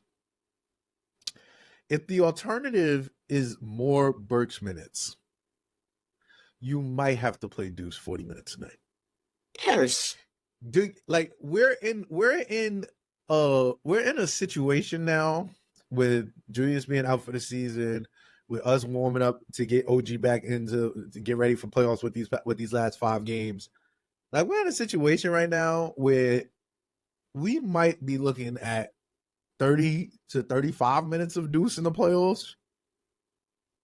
And I can't lie to you, I feel kind of comfortable with that. Like, I feel like I don't think that's crazy. Like, so like when OG came back, I was always under the assumption like, all right, OG's back, we'll put Deuce on the bench so that we got enough time. Like, we feel comfortable with either Deuce or Jalen on the floor, because the argument has been for the losses, especially the losses recently, is that we are losing the non-Brunson minutes. We are losing them, and we are losing them badly. Like, every time. And also, you can't really love the way we've been winning the Brunson minutes either. It requires too much Brunson. Way too much Brunson. Yeah. And at this point, like, yes, we need to get ready for the playoffs, but I've said this before, the playoffs are all about stars. Your stars have to start. Like, that's just how the playoffs work. None of that team basketball works to a certain extent in the playoffs. Right. Nah, playoffs are him off. It's basically the him off. Him need to versus be him in the fourth quarter. Yeah. And if your him loses, you lose the game. Yeah. So I look at Deuce, right? I'm like, yo, I need Deuce off the bench so that when the Jalen Brunson minutes come, the non-Jalen Brunson minutes come, we look okay. I am of the belief we are only losing the Jalen Brunson minutes because we have to play Deuce next to Jalen Brunson because we didn't have OG Anunoby. Right. Now, that looks different in a way where it's like, all right, we have OG, right? Yeah, you have OG. OG's a major, he swings the plus minus drastically. Yes. I believe and his bodies. We need bodies. We're depleted. I believe that. my whole thing is that it's going to look like this, right? When it's time to be him, right? Mm-hmm. Are we looking at a situation, and I got to be the only person that thinks this. Are we looking at a situation where the closing lineup has to be Brunson, Deuce, Hart, OG, Hartenstein? Like, as in Deuce. Whoa, wait. Do it again. Brunson, right? Deuce, Hart, OG, Hartenstein. God, what do I call that lineup? Wow. Brunson, OG, Hart, Deuce, Hartenstein. Dang. I mean, because there's plenty of defense there. You got Deuce and OG holding down defense. You got Deuce, OG, Hart. Yes. Hartenstein. Because this is the play. We talk about playoffs here, though. This is what I'm saying. Like, I'm wording it in a way like, all right, so we gotta look at Dante, right? Dante is gonna be up and down. He's the shooter. He's the weak side defender. We love him for that. But can he take 23s in the playoffs? Yeah, I was just thinking that. It's between Dante or Deuce. Yes. Hart's going to start. Hart's going to be there. Yeah. Hart's going to be there. He's not. The Tom Thibodeau is not bench. He's not. Yeah. It's not a point guard. It's a point guard. Draymond. It's Draymond-ish. You have to have him out there. Swiss Army knife. You never know what you're going to need. Not have Josh Hart out there. And that's a testament to both Deuce and Josh Hart. Like, this is really like a Deuce love, but it's also a Josh Hart love. That's what I'm saying. Like, what are we looking at? Because we're going to have to sacrifice something, right? I am more comfortable. I think I'm more comfortable with sacrificing the Dante threes over the fact that I might need Deuce McBride out there for 2-3-4s. Like, look at the matchups we're looking at. If I'm playing Cleveland, then I'll have Dante out there. Size-wise, I feel like I could. I mean, not Dante. No. If I'm playing Indiana, I'm putting Dante out there. I feel like I just need a bit more size against Indiana. If I'm playing the Cavs, then there's Deuce out there. I feel like I could live off of a switch happening and Deuce on whoever on the point guard there. So I get it. Yo, I think those are the questions, and this is, you know how I feel about Tibbs, but these are the things that you're gonna see, and I mean, he gonna make choices. If anything, Tim's gonna do, and his choices are already half wrong by half the world. One thing Tim's gonna do is he gonna make choices. I'm telling you, I see it with my eyes. Oh, we ain't even really talk into the fact that this nigga Tim's had like a Jericho Sims fucking boulder for like 10 straight games where he was running him out there. I was like, yo, what are you doing? Stop playing Jericho. And I love Jericho. We needed the bodies. We needed the crew. It was one game. And that's why I hate that we recap all the games, but it was really one game where Tibbs had Jericho Sims out there. Like, Precious Achiuwa was cooking. He took him out the game and played Jericho Sims 10 straight minutes. And it looked so bad. And everybody was like, yo, bro, you got to chill. It's the Hartenstein. He's on the 11 minutes restriction. I'm like, bro, I'm sorry. Just play Precious the whole time. Like, me and Tim's relationship, but he has. Yes, he has. He also had those games. He's also done that. That's why me and Tim's have a love-hate relationship. Because at some point in time, like we said earlier in the podcast, I feel like, yo, this nigga is gonna drive me insane. There are other times where I feel like, yo, this nigga is the coach of the year. Yes. What is he doing? Yes. All of New York was going through it. Once you had to stop and realize, like, yo, we are still somehow winning games. Yo, it looks insane. We're used to losing with with our full team. Yeah, we're used to having a Knicks team, a Knicks product, and selling the game. We can lose while healthy. So to be winning with more than half our starters out was like, wow, we're good. We're good compared to what we thought good was before. We're pretty decent because we're holding the fort. And that's because Tibbs is doing nut shit like Dante. Dante didn't need to be in the game any longer. The game he got 11 threes. Yeah, but they let him do that. Deuce has 30-point games and 48-minute games, and he wasn't touching the court early on. Yep. Precious, we hated him for 2-3 games, and then he had 40-minute games where we needed every minute of him out there, and we loved it. Like, Tibbs got to go through the motions inside just to figure out what he's working with, and then he'll put you out there. Sure, sometimes you're like, you should have took him out a minute or two earlier. But how finicky are we that we're like a minute or two earlier when you don't have your starting? Come on. Like, the only time I really get mad at Tibbs. I love Tibbs. The only time I really get mad at Tibbs is when he do shit that don't make sense to me. Like that happens. Shit was blowing my mind. I'm like, what are you doing? Stop doing that. And you know when he used to experiment with the Mitch Hartenstein lineups. Mitch Hartenstein lineups. My God. What are you doing? Oh my God. I get it. You want to try to see if you could use Hartenstein's passing and offensive ability and size, if that will offset. He's such an insane individual. But no, it doesn't work. It doesn't work. He said it doesn't work. But he need too much. He need too much time to figure out if it don't work. He'd be like, I really need about 15 games to see this. I need to run that back though. We got to look at that one again because I think what's his name just had a really good night, and you're not taking into account that Nas Reed just had a really good night. Looking crazy. All right. It's time for the previews, man. Previews. All right, we got 5 games. We're gonna preview the rest of the regular season. We got 5 games. Two against the same team. And this is a nasty 5 right here because I'm a little annoyed because I really wanted the 50-win season. I wanted it in my soul. I did, and we would have to go 5-0 to get the 50-win season. Not happening. It's not happening.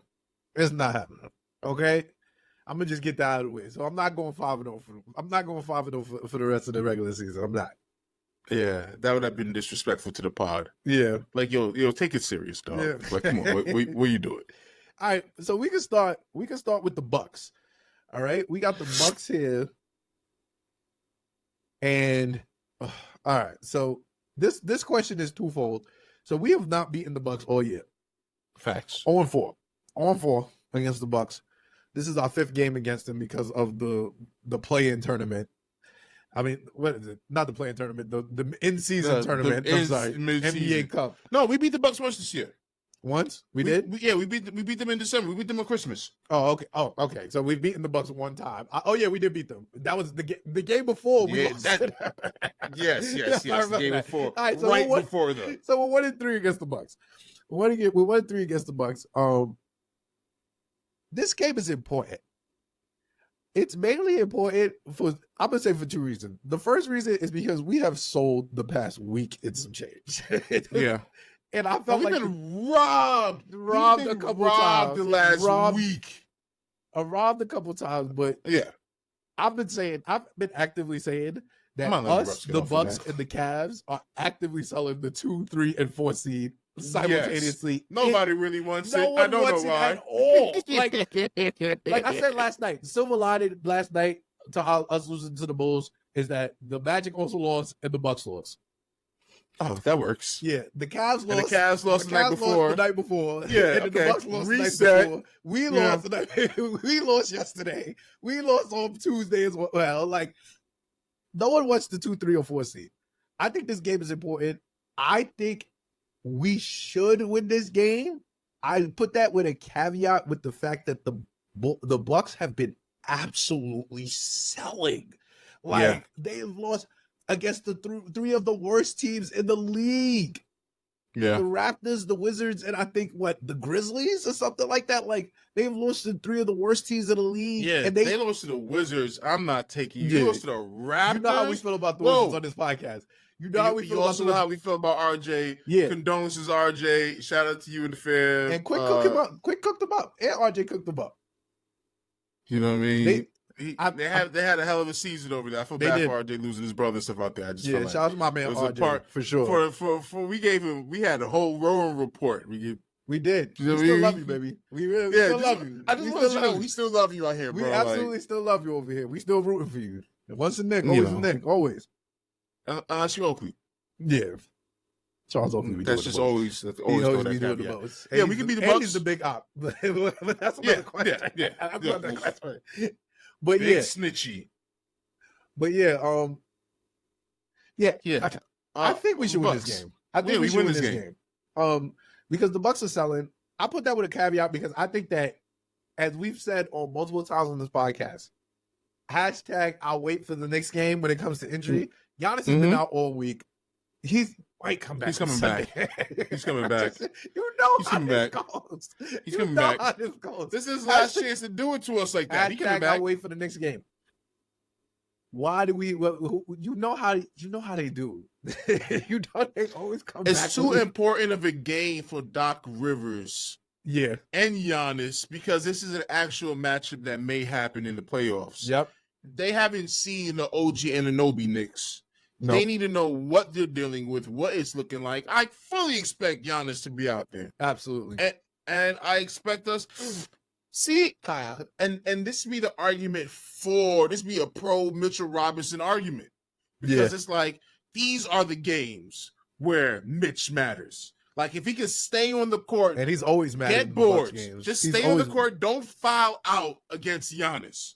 If you don't foul out against Giannis, you're able to play the whole game through according to coach's plan.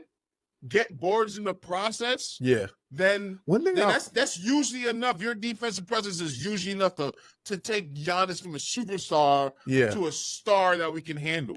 And that's what we really need. One thing I'll give Mitch, he usually plays well against Giannis, and he usually plays well against JoJo.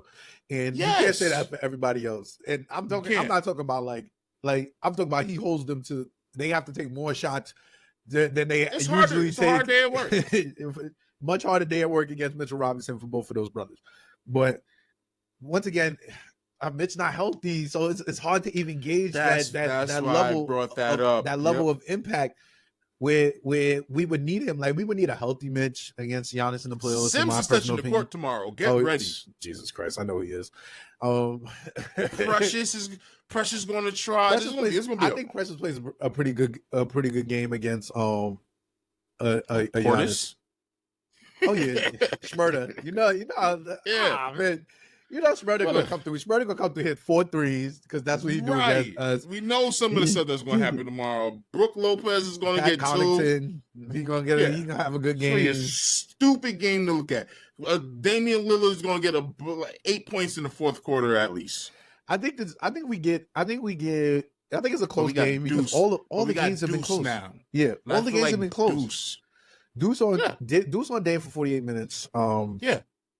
Chris Mitty is that. Chris Mitty is back. So Josh Hart on Chris Mitty, and we'll figure out the Giannis situation as we go. We're just gonna throw bodies at him. Yeah. That's it all day. We're gonna just throw bodies at him. Yeah, and that's the strategy that have him spin move off an ankle sprain. I want him spin moving off an ankle sprain. Yeah. His ankle sprain. He ain't gonna be spin moving like that. But I need him spin moving off an ankle sprain because that's gonna make him a little bit more hesitant. I don't need him no straight drives to the rim. I don't need to see him taking the open threes. Yeah. Mitch, if you can't, I need you to stay because there was a game the other night and somebody jaded in Mitch's face. It was an important bucket. It didn't need to go. You know what I'm talking about. Yeah, that's what you're talking about. I don't wish I could name the player right now. Someone that did that. Anyway, it shouldn't have gone down the way it was. I think we ended up losing the game.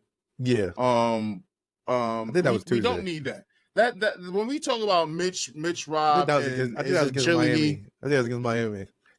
You talk about maybe the Miami game. Maybe ugly stuff. Let's not have it again. OG, this is why we need this game. I need to see what the OG impact. Get your money on blood. On helping helping Mitch Rob on perimeter bigs. I need to see what you do here. Justify paying an elite defensive player. This is how you get it. This is for my own personal agenda. I'm not even gonna bullshit. I want to justify playing an elite defensive player good money. I need more elite defensive players. I'm a defensive guy. I love defense. I love seeing people go to jail. It's my favorite part of the sport. Not gonna lie to you. I like seeing threes. I like seeing niggas get scraped up, but I really like seeing you try to score and somebody putting you in absolute duress. Like, I love seeing that. Like, I love seeing you struggle, throwing up bad shots. You love seeing the ball rimming out. Yeah, I love seeing it. That's my favorite part of basketball. And OG that Anunoby, was rough. That brother played good defense. He put you in jail. I want to see you earn the check. Because I want you here. I want to see you earn the check. I'm rooting for it. We want to pay you. I think this is make a good us game. Pay you. Yeah, I think this is a good game for OG. I think we get a good OG game out of this, and I think we win this game. Moving on. You know how much money he making off in this game? That victory. All right. Yeah. Moving on. Yeah, I'm putting some defensive money on OG tomorrow. Yeah. So moving on. Knicks versus Bucks round 3. Back in Chicago. Oh, Knicks versus Bulls. I'm sorry. Knicks versus Bulls round 3. Back in Chicago. Okay. All right. So I gotta preface this by saying I absolutely hated yesterday's game. Like, we didn't talk about it at all, but I didn't look hated good that game. From what I've seen from it, I catch the recap of it. We did not look good at all. I felt like I was just like so mad in my own thoughts because the whole game was bad, right? The whole game was bad. We had a good run to get it back down to 5, right? In the third, like the plus 10 third quarter, but first, second, and fourth quarter, it was bad basketball. It was so bad. Yeah, bad turnovers from Jalen Brunson, bad turnovers from everybody. Dante was getting fucking cooked by Ayo Dosunmu. Nigga had 15 points in the first quarter. It was insane. What are we looking at? I was annoyed about that. Javonte Green off a 10-day had 25 and 10. Like, come on, son. Like, it looked bad. It looked bad. Who looked good in that game? Deuce McBride. Who looked good in that game? Jalen Brunson to a certain extent, but he was turning the ball over crazy. Like, everybody else looked terrible. Josh Hart. Once again, we started the game poorly, just like we did against the Kings the night before. Well, we had 20 points in the Kings game in the first quarter. We had 17 points against the Bulls in the first quarter. 17? Word? Come on now. Word? 17 in today's good of NBA? An offensive team to even do that. I thought so. That's what I thought as well. That's what I thought as well. Because that's what it was. That's what it began us. The slow starts. I get. Well, see, I also kind of get it, and we need to iron that out. The offensive flow is off. It is. They still working that out because you don't got Julius, who was bailing you out all the time. Yes. You know how many times I mentioned the fact that just throw through Julius the ball and times like, hey, yo, just do something with it. And he was just going to try to do something with it. They do that with both of them, though. They do that with Jalen Brunson, too. Because at the end of the day, what we said earlier, like, the Brunson minutes are not great Brunson minutes for the simple fact that it's too much Brunson. And I even give him flowers in the sense that he is up in his assists. He's up in his assists, so the ball in his hand, like, he's having some turnovers, but more often than not, I think he had a stretch where he was like for the past 5 games, besides his turnovers was low. He had 55 assists and 4 turnovers. So he's doing good things with the ball. But I think that's a recipe for disaster. First, I remember at some point he was 17-1 to assist to turnovers. I think that's a recipe for disaster for the simple fact that you're gonna allow them to key in, and they're gonna key in. He's him, bro. Like, it's not like that. No, like, this is not a surprise to anyone anymore. He's him, and he's still averaging. Playoff times, game 2, they know what they need to do to slow Brunson down. He's getting doubled. Like, that's a given at this point. And we're going to need Precious Achiuwa to take that ugly 3-point shot. Yes. We're going to need Josh Hart to be less sensitive and take that shot. You got to step up. We're going to need Dante to take 16 threes. We're going to need them to find a way to create. Yes. We're going to need Hartenstein, who seems to be an answer. And this is what I mean by trading Mitch. I will give you that. Hartenstein has been getting us buckets while we can't create our own buckets. He has been finding ways with his little push shot. I will give you this. Hartenstein is here because he feels more of a closer, better fit to Jalen Brunson. And that's just the guy on the street. And Mitch becomes dispensable because if you look at how we started off, right? And this is why I don't think OG Anunoby walks out of the building without less than $130. Like, I'm being dead ass. Because everything is centered around Jalen Brunson. Even Julius Randle, to a certain extent, is centered. His skill set is indispensable because it helps Jalen Brunson. You get what I'm saying? Right. Jalen Julius is my favorite Julius. It helps Jalen Brunson. If it helps Jalen Brunson, you're staying. Isaiah Hartenstein, even look how Jalen is playing recently. Why? Look how much touches Hartenstein is getting. Like, he's putting him in the pick and roll. Like, we doing. Like, Jalen Brunson. We can put him in the pick and roll. Like even Jalen Brunson, the slasher, has now become an individual. We haven't even seen that. Because he's like, yo, I'm giving Hart the ball at the top of the key, and I'm gonna cut, and he's gonna dime me. And Hartenstein, he's gonna throw the risky pass. Like, he's not gonna not like, if he see the lane, he's throwing it. You just gotta be able to see. You just gotta know he's throwing it.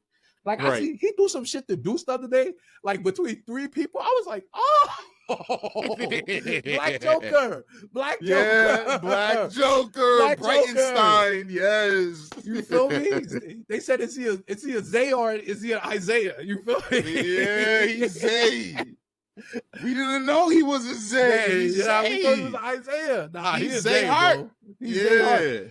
But you get what I'm saying? Like, everything has to fit into the even like Deuce. You get what I'm saying? Like, you look at him, you're like, yo, it has to fit the Jalen Brunson experience. So Mitchell Robinson, I love Mitch. You know I love Mitch. He's a backup center to me at this point because we have too much proof that he's paid for the future to be a backup center. Yep. This contract is very backup centery. And the defensive, his defensive impact has been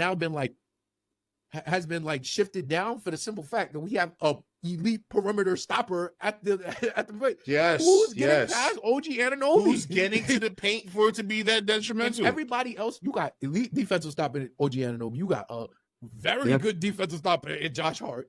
So that's two options on the perimeter that you don't need to worry about beating a man. Like, they're not going to get beat every game. Got the size. He gets the boards. He got the size to go up. He got the size to go up. That's all you need. That's all you need, really. Yeah. You need the size. Like, Tibbs fixed him quick last year. Yeah. Tibbs fixed him up good. Come January last year, he was playable. Yeah. And maybe there's a future for Bogdanovic at age 36 to become playable. He might have that nigga running the stairs or some shit. Yeah, he on the bleachers right now. Absolutely. Get a little better, my brother. We play defense over here. Like, you know how to jump? Jump.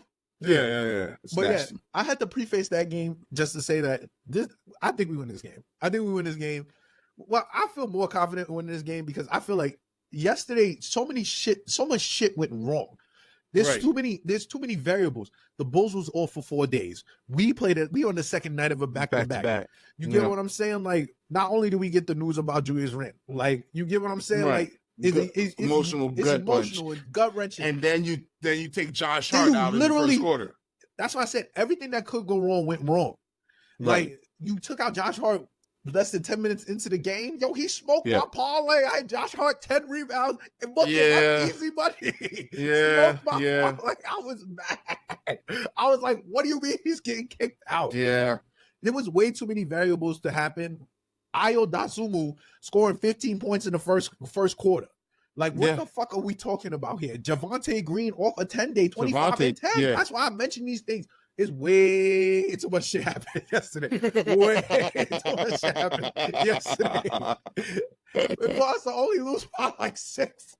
Yeah. We're blowing these niggas out on Tuesday. Like, yeah. Okay. These niggas out on Tuesday. I feel your bravado now. I'm with you now, though. That was before. I was like, my mind was like, we were supposed to win yesterday. We may lose tomorrow, but they got that. So maybe we may still lose. But no, you're right. You're right. Bro. We should have spanked. We should be spanking the Bulls.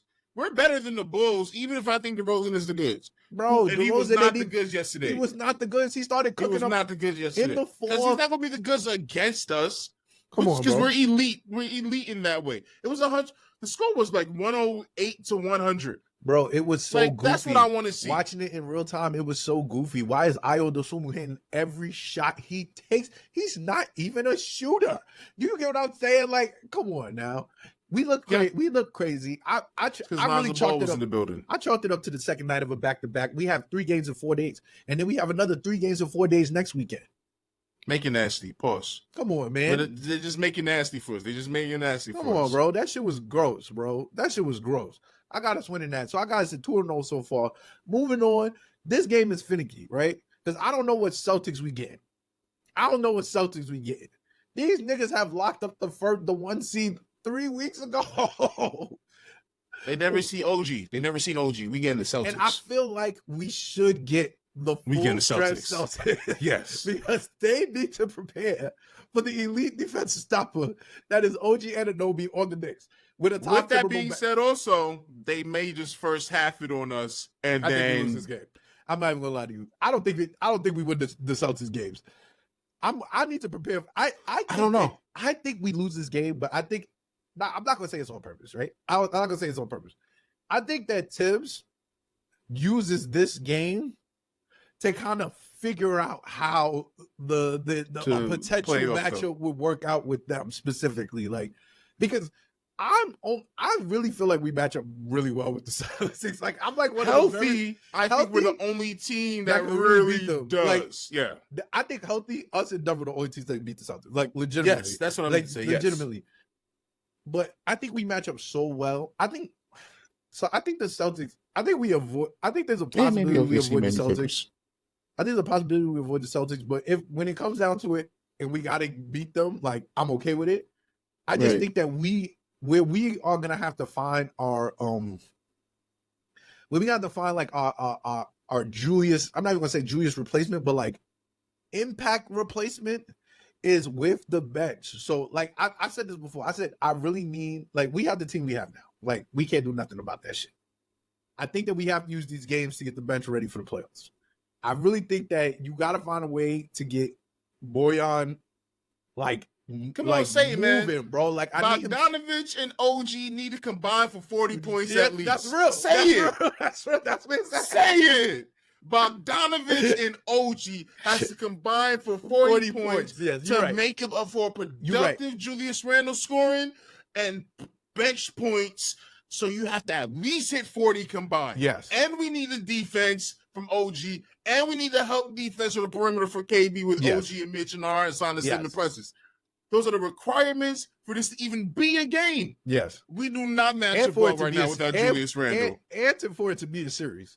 We're going to need 40 a night for both of them. That's what I'm saying. We will get 40 in my Precious Achiuwa. It may come down to that. Like, oh my God. Yo, they score well, bro. You told me we were going to be speaking to a Boston fan once upon a time. Yeah, so you told me there's a potential Boston fan in the future. I'm setting it up for the preview of the playoffs. The next episode, next episode's going to be the preview of the playoffs. But I am mad that we're having this convo with him post Julius Randle injury announcement. Indeed. Because before that, I was ready to talk my biggest shit ever. Cooking. Yeah, like, and now we have to be real about it. We don't got Julius, and this and with that being said, for respecting Julius Randle name, everybody out there that knows that we cannot beat Boston in the playoffs because Randle needs to be on Tatum and Tatum Randle, and that matchup needs to happen. Yes. Look at where they hold Tatum in esteem and respect, and know that you need Randle for us to even have a shot at that because he is that type of player to go toe-to-toe and beat him plenty of times as a Knick. All right? Know that. Yeah. Know that in your heart. I'm tired of the Julius say. I woke up today and listened to somebody talking about Julius Randle. This messed up, possibly training here for the summer. Y'all still trying to trade Julius? Y'all still thinking y'all moving Julius? Nah, they cheat for the production. You still think we're moving him? Not yet. Oh my God. They're not moving Julius Randle until they're absolutely sure this doesn't work. And I'm being they're gonna extend him and then move him. Yeah, if anything, he won't get moved without getting paid for us. I'll tell you that. Right. I'll tell you that. I know that for sure. I know that they'll extend him and then he'll be tradable. Then he's already an all-star player on a value contract. They're not trading a value expiring contract. All-star 3 or 4 years, bro. 3 or 4 years. Yeah. 3 or 4 years. We gotta get rid of that guy because guess what? He's not there now. Right now, it's basically you swapped Randle out for OG, and no, because that's RJ and IQ. Listen, there's a lot of making up that gotta happen there. Okay. Yeah. We need 40 points. Bogdanovic and Burks can't touch the court. No, he really can't though. Like, and I'm being so dead ass. He really can't touch the court. I really mean that. I really want them to not play him for the rest of the season. And I'm not even trying to be a hater. I'm not even trying to be a hater. Like, this is the fucking playoffs. We 5 games out. The rotation needs to be set. Like, if I'm being honest, I need everybody at this point in time, we should be locking everything down. I need everybody to know they playing 20. Like, if you playing Boyan 24 minutes, I need him to play 24 minutes for the rest of the season so he can be ready. Like, you get what I'm saying? And the truth we need 24 minutes of him because we're not getting Randle back. Offense which sucks because he's been terrible. Do you feel me? We're nowhere asking a lot. Tibbs, all right, let me throw this out there. If Tibbs is not playing him 24 minutes, then can we agree that Tibbs seen Bogdanovic play like a bum during practice and said you still don't got it, and that's why you're only playing 12 minutes tonight? It's going to be hard. 8 minutes, 15, 17 minutes. It's going to be hard. It's going to be hard because we need the offense. We need it so bad. We need the offense. We need it so creation. bad. We need the bailout option. And I need him to get in rhythm. I just feel like when you see him in rhythm, it looks better than when you see him in spurts. Like, that makes sense. That makes sense. Like, because I'm tired of seeing this Detroit Piston YMCA basketball. And why he keep putting both them niggas out there at the same time? Like they got magic together. Like they out there cooking. Why? We can't just get Bog out here. You making my man's with that by association. Does Burks know Bog's plays? And that's why, like, yo, we have to have. Is that the only place Bogdanovic know? That nigga, bro. I'm sorry. Because he's not running anything. He is literally getting the ball, either shooting it at the top of the key or pump fake, driving it to the lane. He's not running no plays. Doing something ugly. He's not running no plays, bro. He not even opt to be driving to the basket the way he. I hate watching him drive as much as he drives. He's not even it's that very YMCA daddish. Yo, nasty. I'm going up on four people in the paint. Oh, nasty work. All right. Yeah. So okay. I got the Celtics as the L. Moving on, we play New Jersey next Friday. Actually, I'll think about going to that game, but Knicks tickets they be a little expensive. I'm like, y'all gotta get that down to like 100. But then again, it's end of the season. Also, you don't even know who might be playing on that and whatever. I think if we lock up, I don't know. I think we plan to 5 to the end of the season for the simple fact that nothing is set in stone. It's nothing like Boston is Boston. Like they are set in stone for the most part. They're number one through the whole playoffs. So they really don't got no incentive. They probably resting people in. And I know Jaylen Brown didn't play yesterday. We need the 3 seed. We got to play for the 3 seed. I feel like that's where we need to be because this 2 seed is the tricky. Only way we see the 2 seed is too tricky for me. The 2 seed is too tricky for me. How do we get to 2? I'm just saying. I said the 3 seed is ideal or the 6 seed. The 2 seed is too tricky for me. Like. I'm not really trying to see Miami, and I say that I don't want to see Miami with so much like disdain. Like I don't want to admit that, but due to my current circumstance, I have to play more strategic than with my heart. I'm not trying to see Miami. Not really. They're too much of a wild ball. You just don't know what's going to happen. And I'm not really trying to see JoJo either, really. You get what I'm saying? And that is what you get put into with the 7th and the 8th seed. That don't make no sense to me. Let that be Milwaukee problem, in my personal opinion. Let's say this even. I also don't really want to see Chicago. I don't like any of the playing teams. I don't want to play or deal with any of the playing teams. Me neither. Let that be. The letdown is we don't got time to prep who we're going against. It's all last second. Like, we just find out we only got 3 days to prep. Like, nah. Like we don't want to have to switch up if we thought we was gonna be playing against Miami this whole time or Philly or Indy and all of a sudden it's a curveball. And Atlanta's sneaking. Atlanta began to sneak wins. Yeah, nasty sneak wins. They beat Boston twice.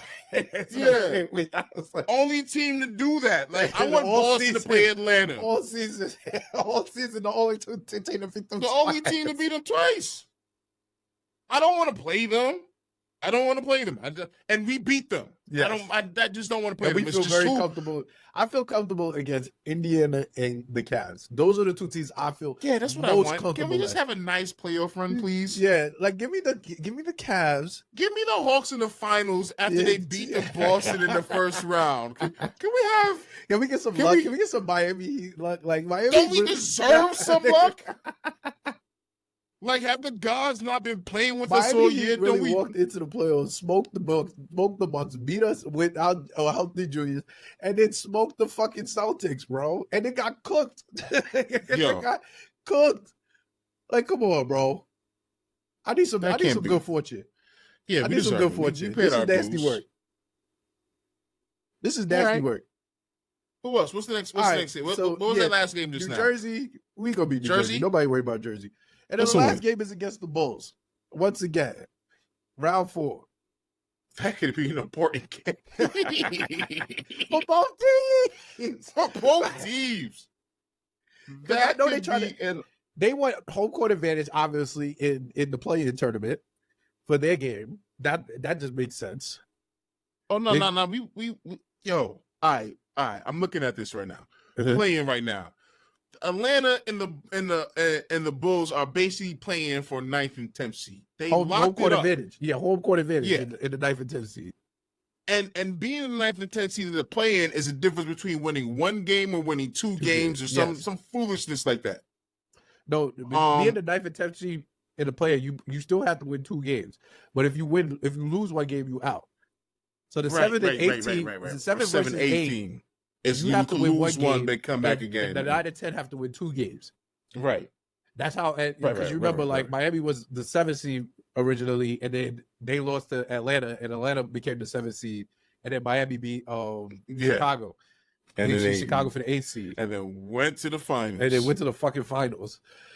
Yo, that shout out to the play-in for actually looking crazy right now. It really is Miami, Philly, Chicago, Atlanta. That's worth watching. Yeah. I'm very curious who is playing Boston first round. Look at the West. Yes. Yeah. The West is nuts. Golden State, the Lakers. Lakers, Golden State, Kings, Pelicans. Houston's still fighting. Phoenix on the cusp. Yeah. It's crazy. It's crazy. It can get crazy. It's real over there. Yeah, I'm telling you.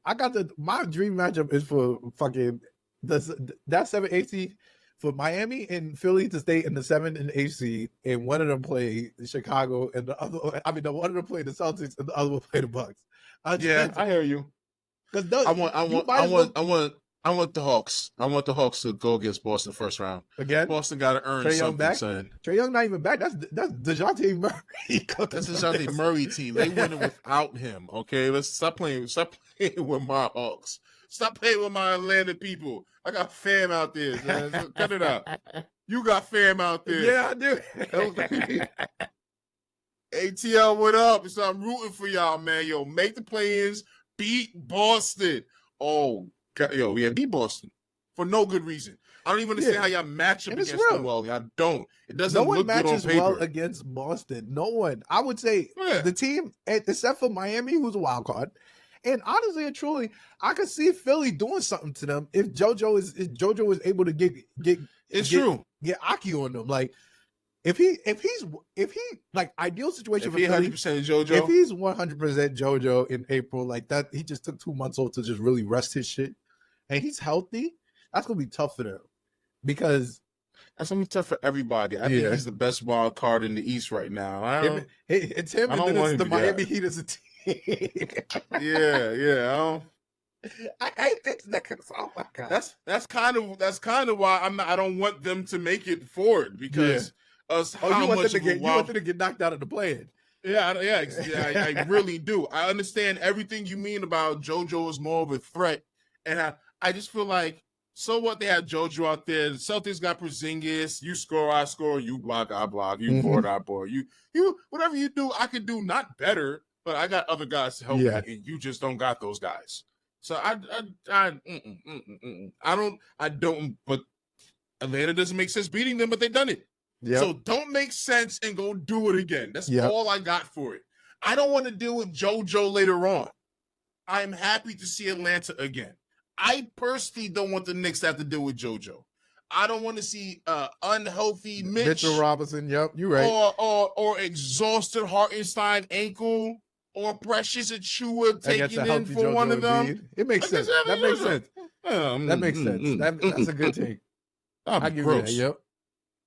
Yeah, Philly, I'm sorry for y'all. Y'all got to lose. Y'all have to lose. I'm so mad when he came back the other day. And now he was back. I was sick.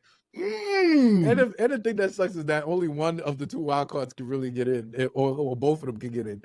Yeah, like it's not a scenario where none of them can get in. It's not a scenario where Chicago and Atlanta become the 7th seed.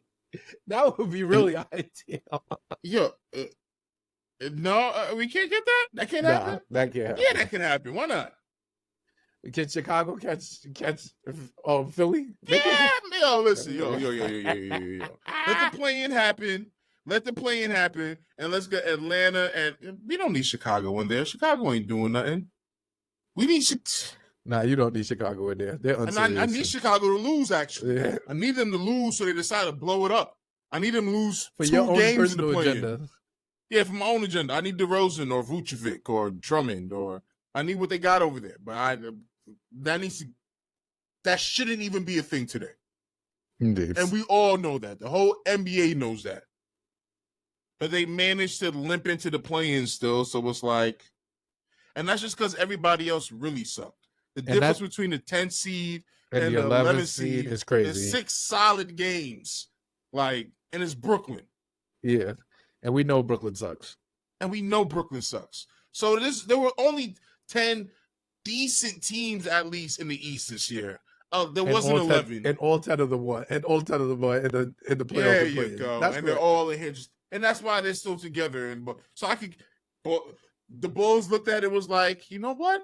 There's only 9 other teams that are any good. Yeah. Like, we could just go to the playoffs. Yo, don't make any moves, y'all. Wait. Hang up the phones. We just going to write this out. It's not going to cause us a thing to do this. Yeah. Let's just go. And, but they suck. We can't have them in there. We need Miami and Atlanta. The Knicks need Miami and Atlanta. Imagine that. Yeah. Miami and Atlanta.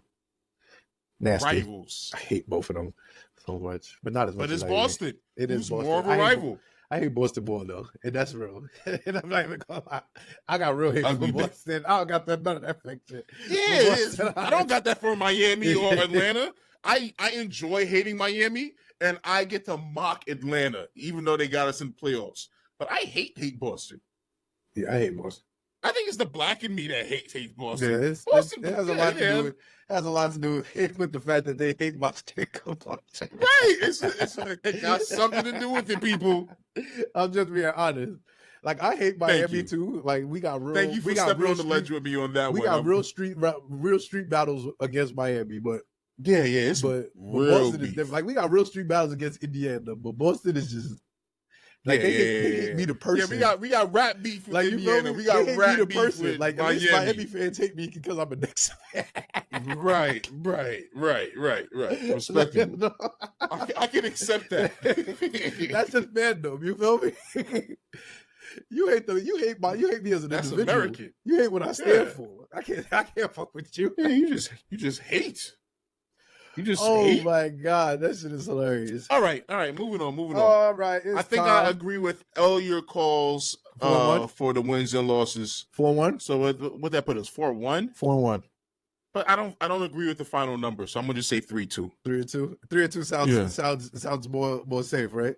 Yeah, 3-2 sounds like the way. At 49 wins. I mean, 4-1 puts us at 49 wins. I think that's enough to get us a 3 seed.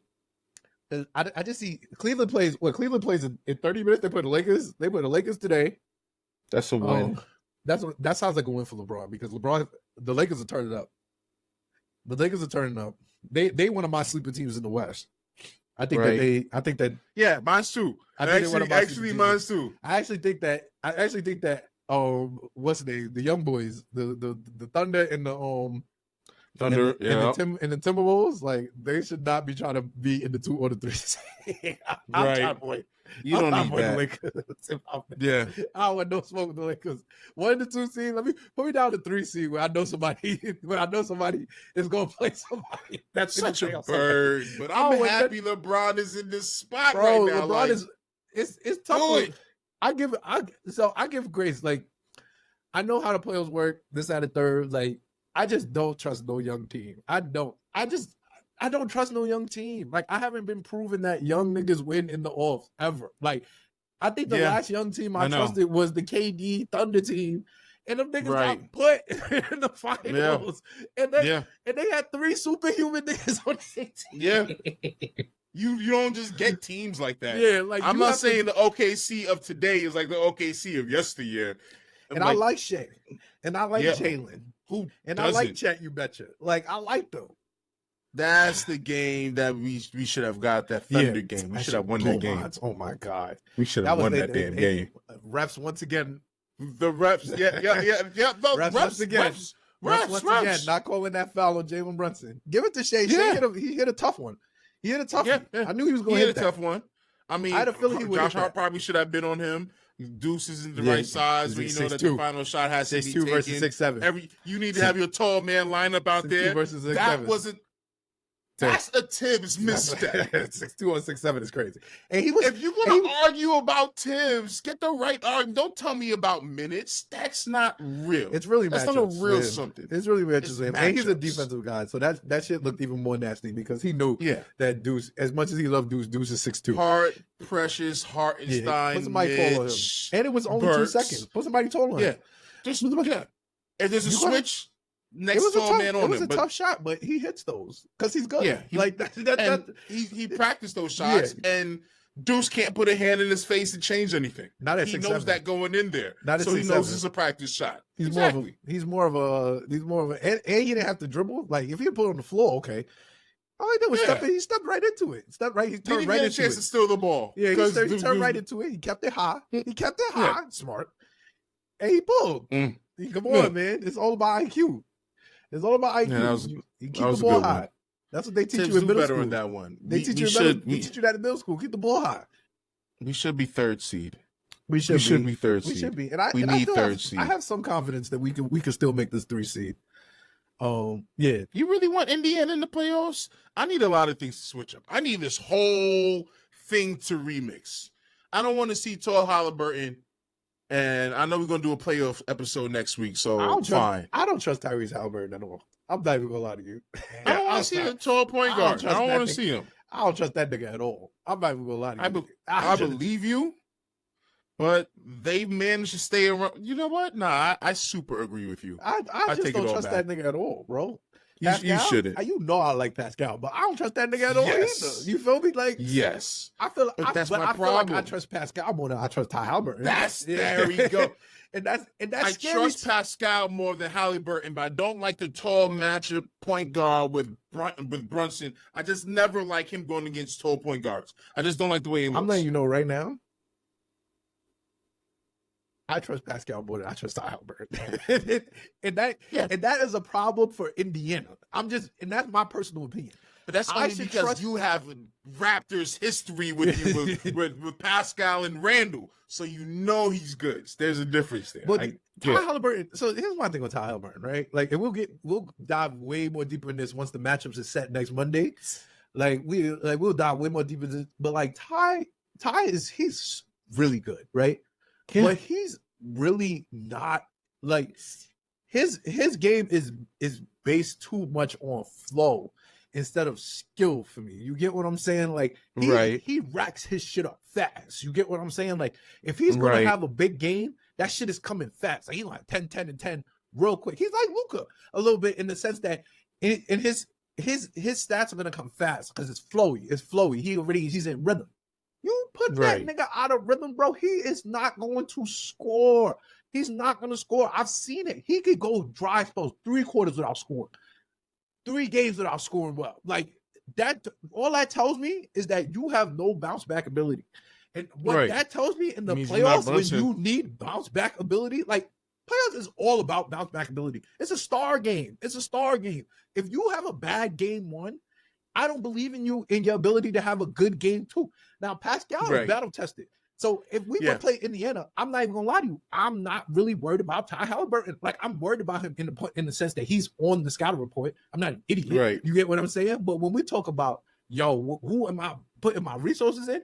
Pascal was traded by Kawhi. No, you're right. I do feel like if we had Pascal, if we going against Indy, I can put Dante DiVincenzo on Ty Halliburton. I'm not gonna waste an OG Anunoby on Ty Halliburton. I'm not really wasting OG. OG got switch responsibilities, help defense everywhere. He got more important things to do.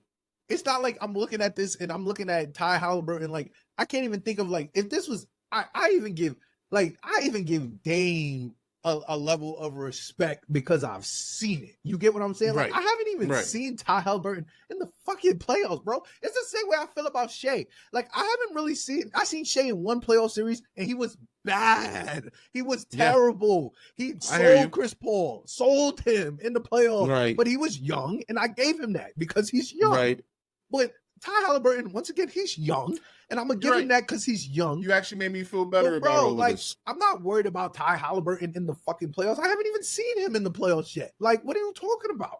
What can he do? I'm not worried about Jalen Williams in the playoffs. You can't teach height, and I feel like that's been an argument for things, and that's gotten people on the court that I feel like shouldn't have been. And that's real. You can't teach height, and he's a skillful player. I'm not even saying he's a bum. He's not a bum. Right. But his game is too predicated on the flow of the game rather than it being for skill. I can't.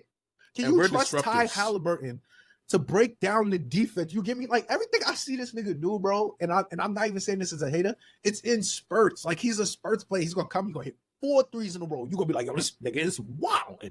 Cool, bro. But when you are 5 for 15 from the field, and it's like 6 minutes left, IQ. Come on, bro. You get what I'm saying, though. I love Emmanuel quickly. Another nigga that plays in spurts. Like, it looks crazy when it's coming together at the same time. When you see the dry spells, he's not getting back. Who is Ty Halliburton playing defensively on that bum ass hamstring, bro? Let's be real. Like, we can talk about the offense. He's tall, but he can't stay in front of nobody. Who he stand in front of? It's true. He can't stay in front of nobody. They're gonna put him on Josh Hart, and Josh Hart gonna take him to the rack because he got a bum hamstring and he's tall. Shout out to Josh and he's Hart. slim. Shout out to Josh Hart once again. You gave Josh Hart rest. Yeah, I'm feeling even better for the next game Sunday, right? that we playing out there. Yeah. Y'all rested Josh Hart. Y'all pissed him off for resting him. Oh man, have you listened to this pod? Yeah. Oh yeah, it's a good pod. They just had Chad Ochocinco on there. I like their pod. They're very dry humory. I'm a Frazier guy myself. They're very dry humory. So if you like you could tell the type of guys they are. You get what I'm saying? Like, I like the fact that I kind of knew what type of personality they both had, and it's like just reaffirmed it. It was like, all right, they like dry humor guys. They got their old inside jokes. They go laugh and shit that. Like, the general consensus is not going to think it's funny. Right. Yeah, and they be cracking on each other. You can tell that they really fuck with each other. And that's always a good That's time. smooth. Yeah, that's peace. I fuck with it. I don't watch it every week, but like I watched the Chad Ochocinco episode. That shit was hilarious. This nigga Chad Ochocinco gonna tell Jalen Brunson he could beat him on 1-on-1. This nigga Jalen Brunson gonna be like, so how do you just lie to yourself? How do you make yourself believe your own lies? And I'm sitting there like, damn, bro. Nah, it's a good pod though. I fuck with it. And I'm always pro Brunson. So whatever he do, I'm a support. Okay.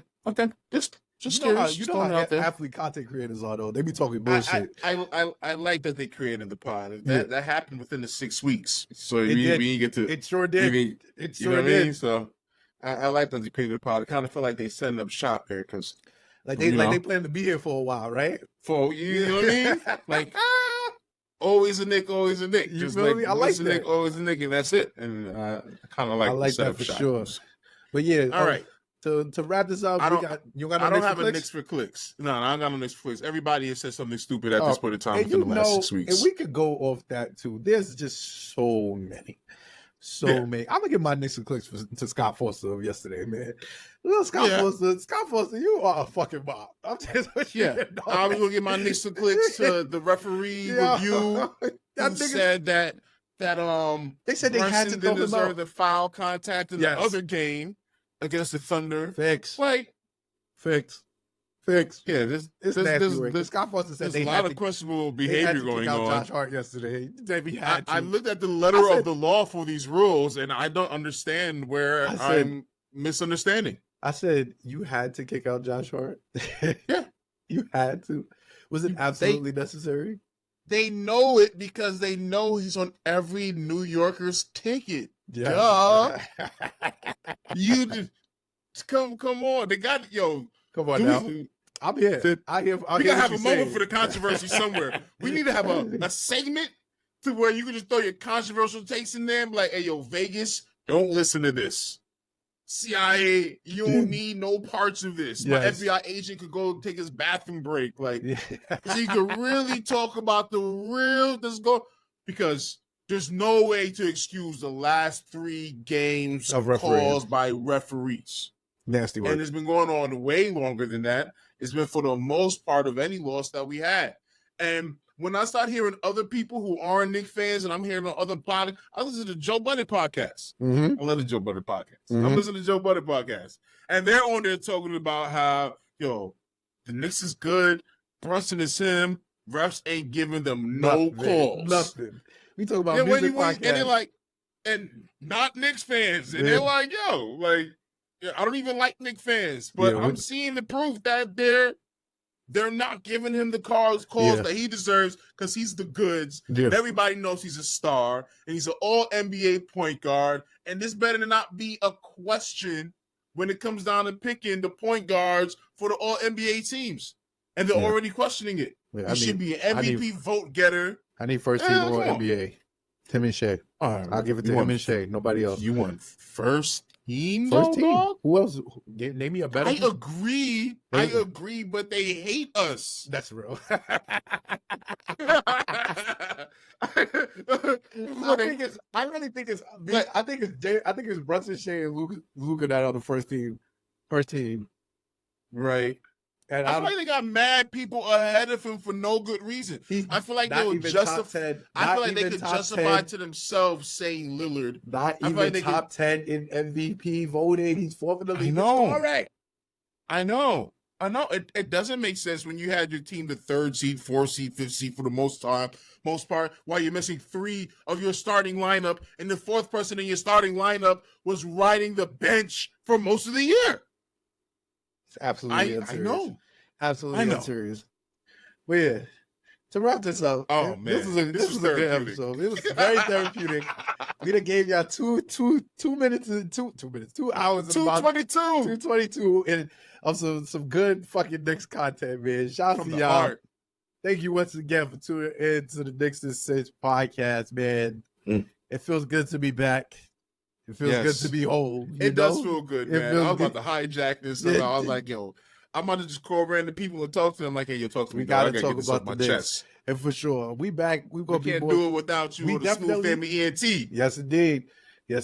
Brought to you once again by Smooth Family ENT. I just want y'all to know, next episode we're gonna record Monday after the season finale, so we can be fresh in our mind. We can get into a real playoff preview episode. We're gonna start with us, obviously, and we might cover the entire East, because everybody's a target. Everybody's a potential matchup.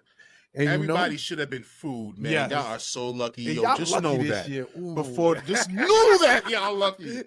Just know that y'all lucky. Y'all was the praying entire NBA is y'all was lucky. Praying to y'all white Jesus, black Jesus, Buddha, gods, Greek gods. Of all the clips of ours on TikTok. Yes. Of all the clips of us on Facebook, whatever, yes. Let this one resonate. Yes. Look at me. Y'all are so lucky that the New York Knicks, are injured right now. Yes. You are lucky we don't got Randle. You are lucky Robinson is coming back injured right now. You are so lucky we still dealing with this OG stuff. You are so lucky. It would be up. You're so lucky. But don't get it twisted. We have everybody that we have that we need. We need will be here next year. All the people that we need, and maybe some more.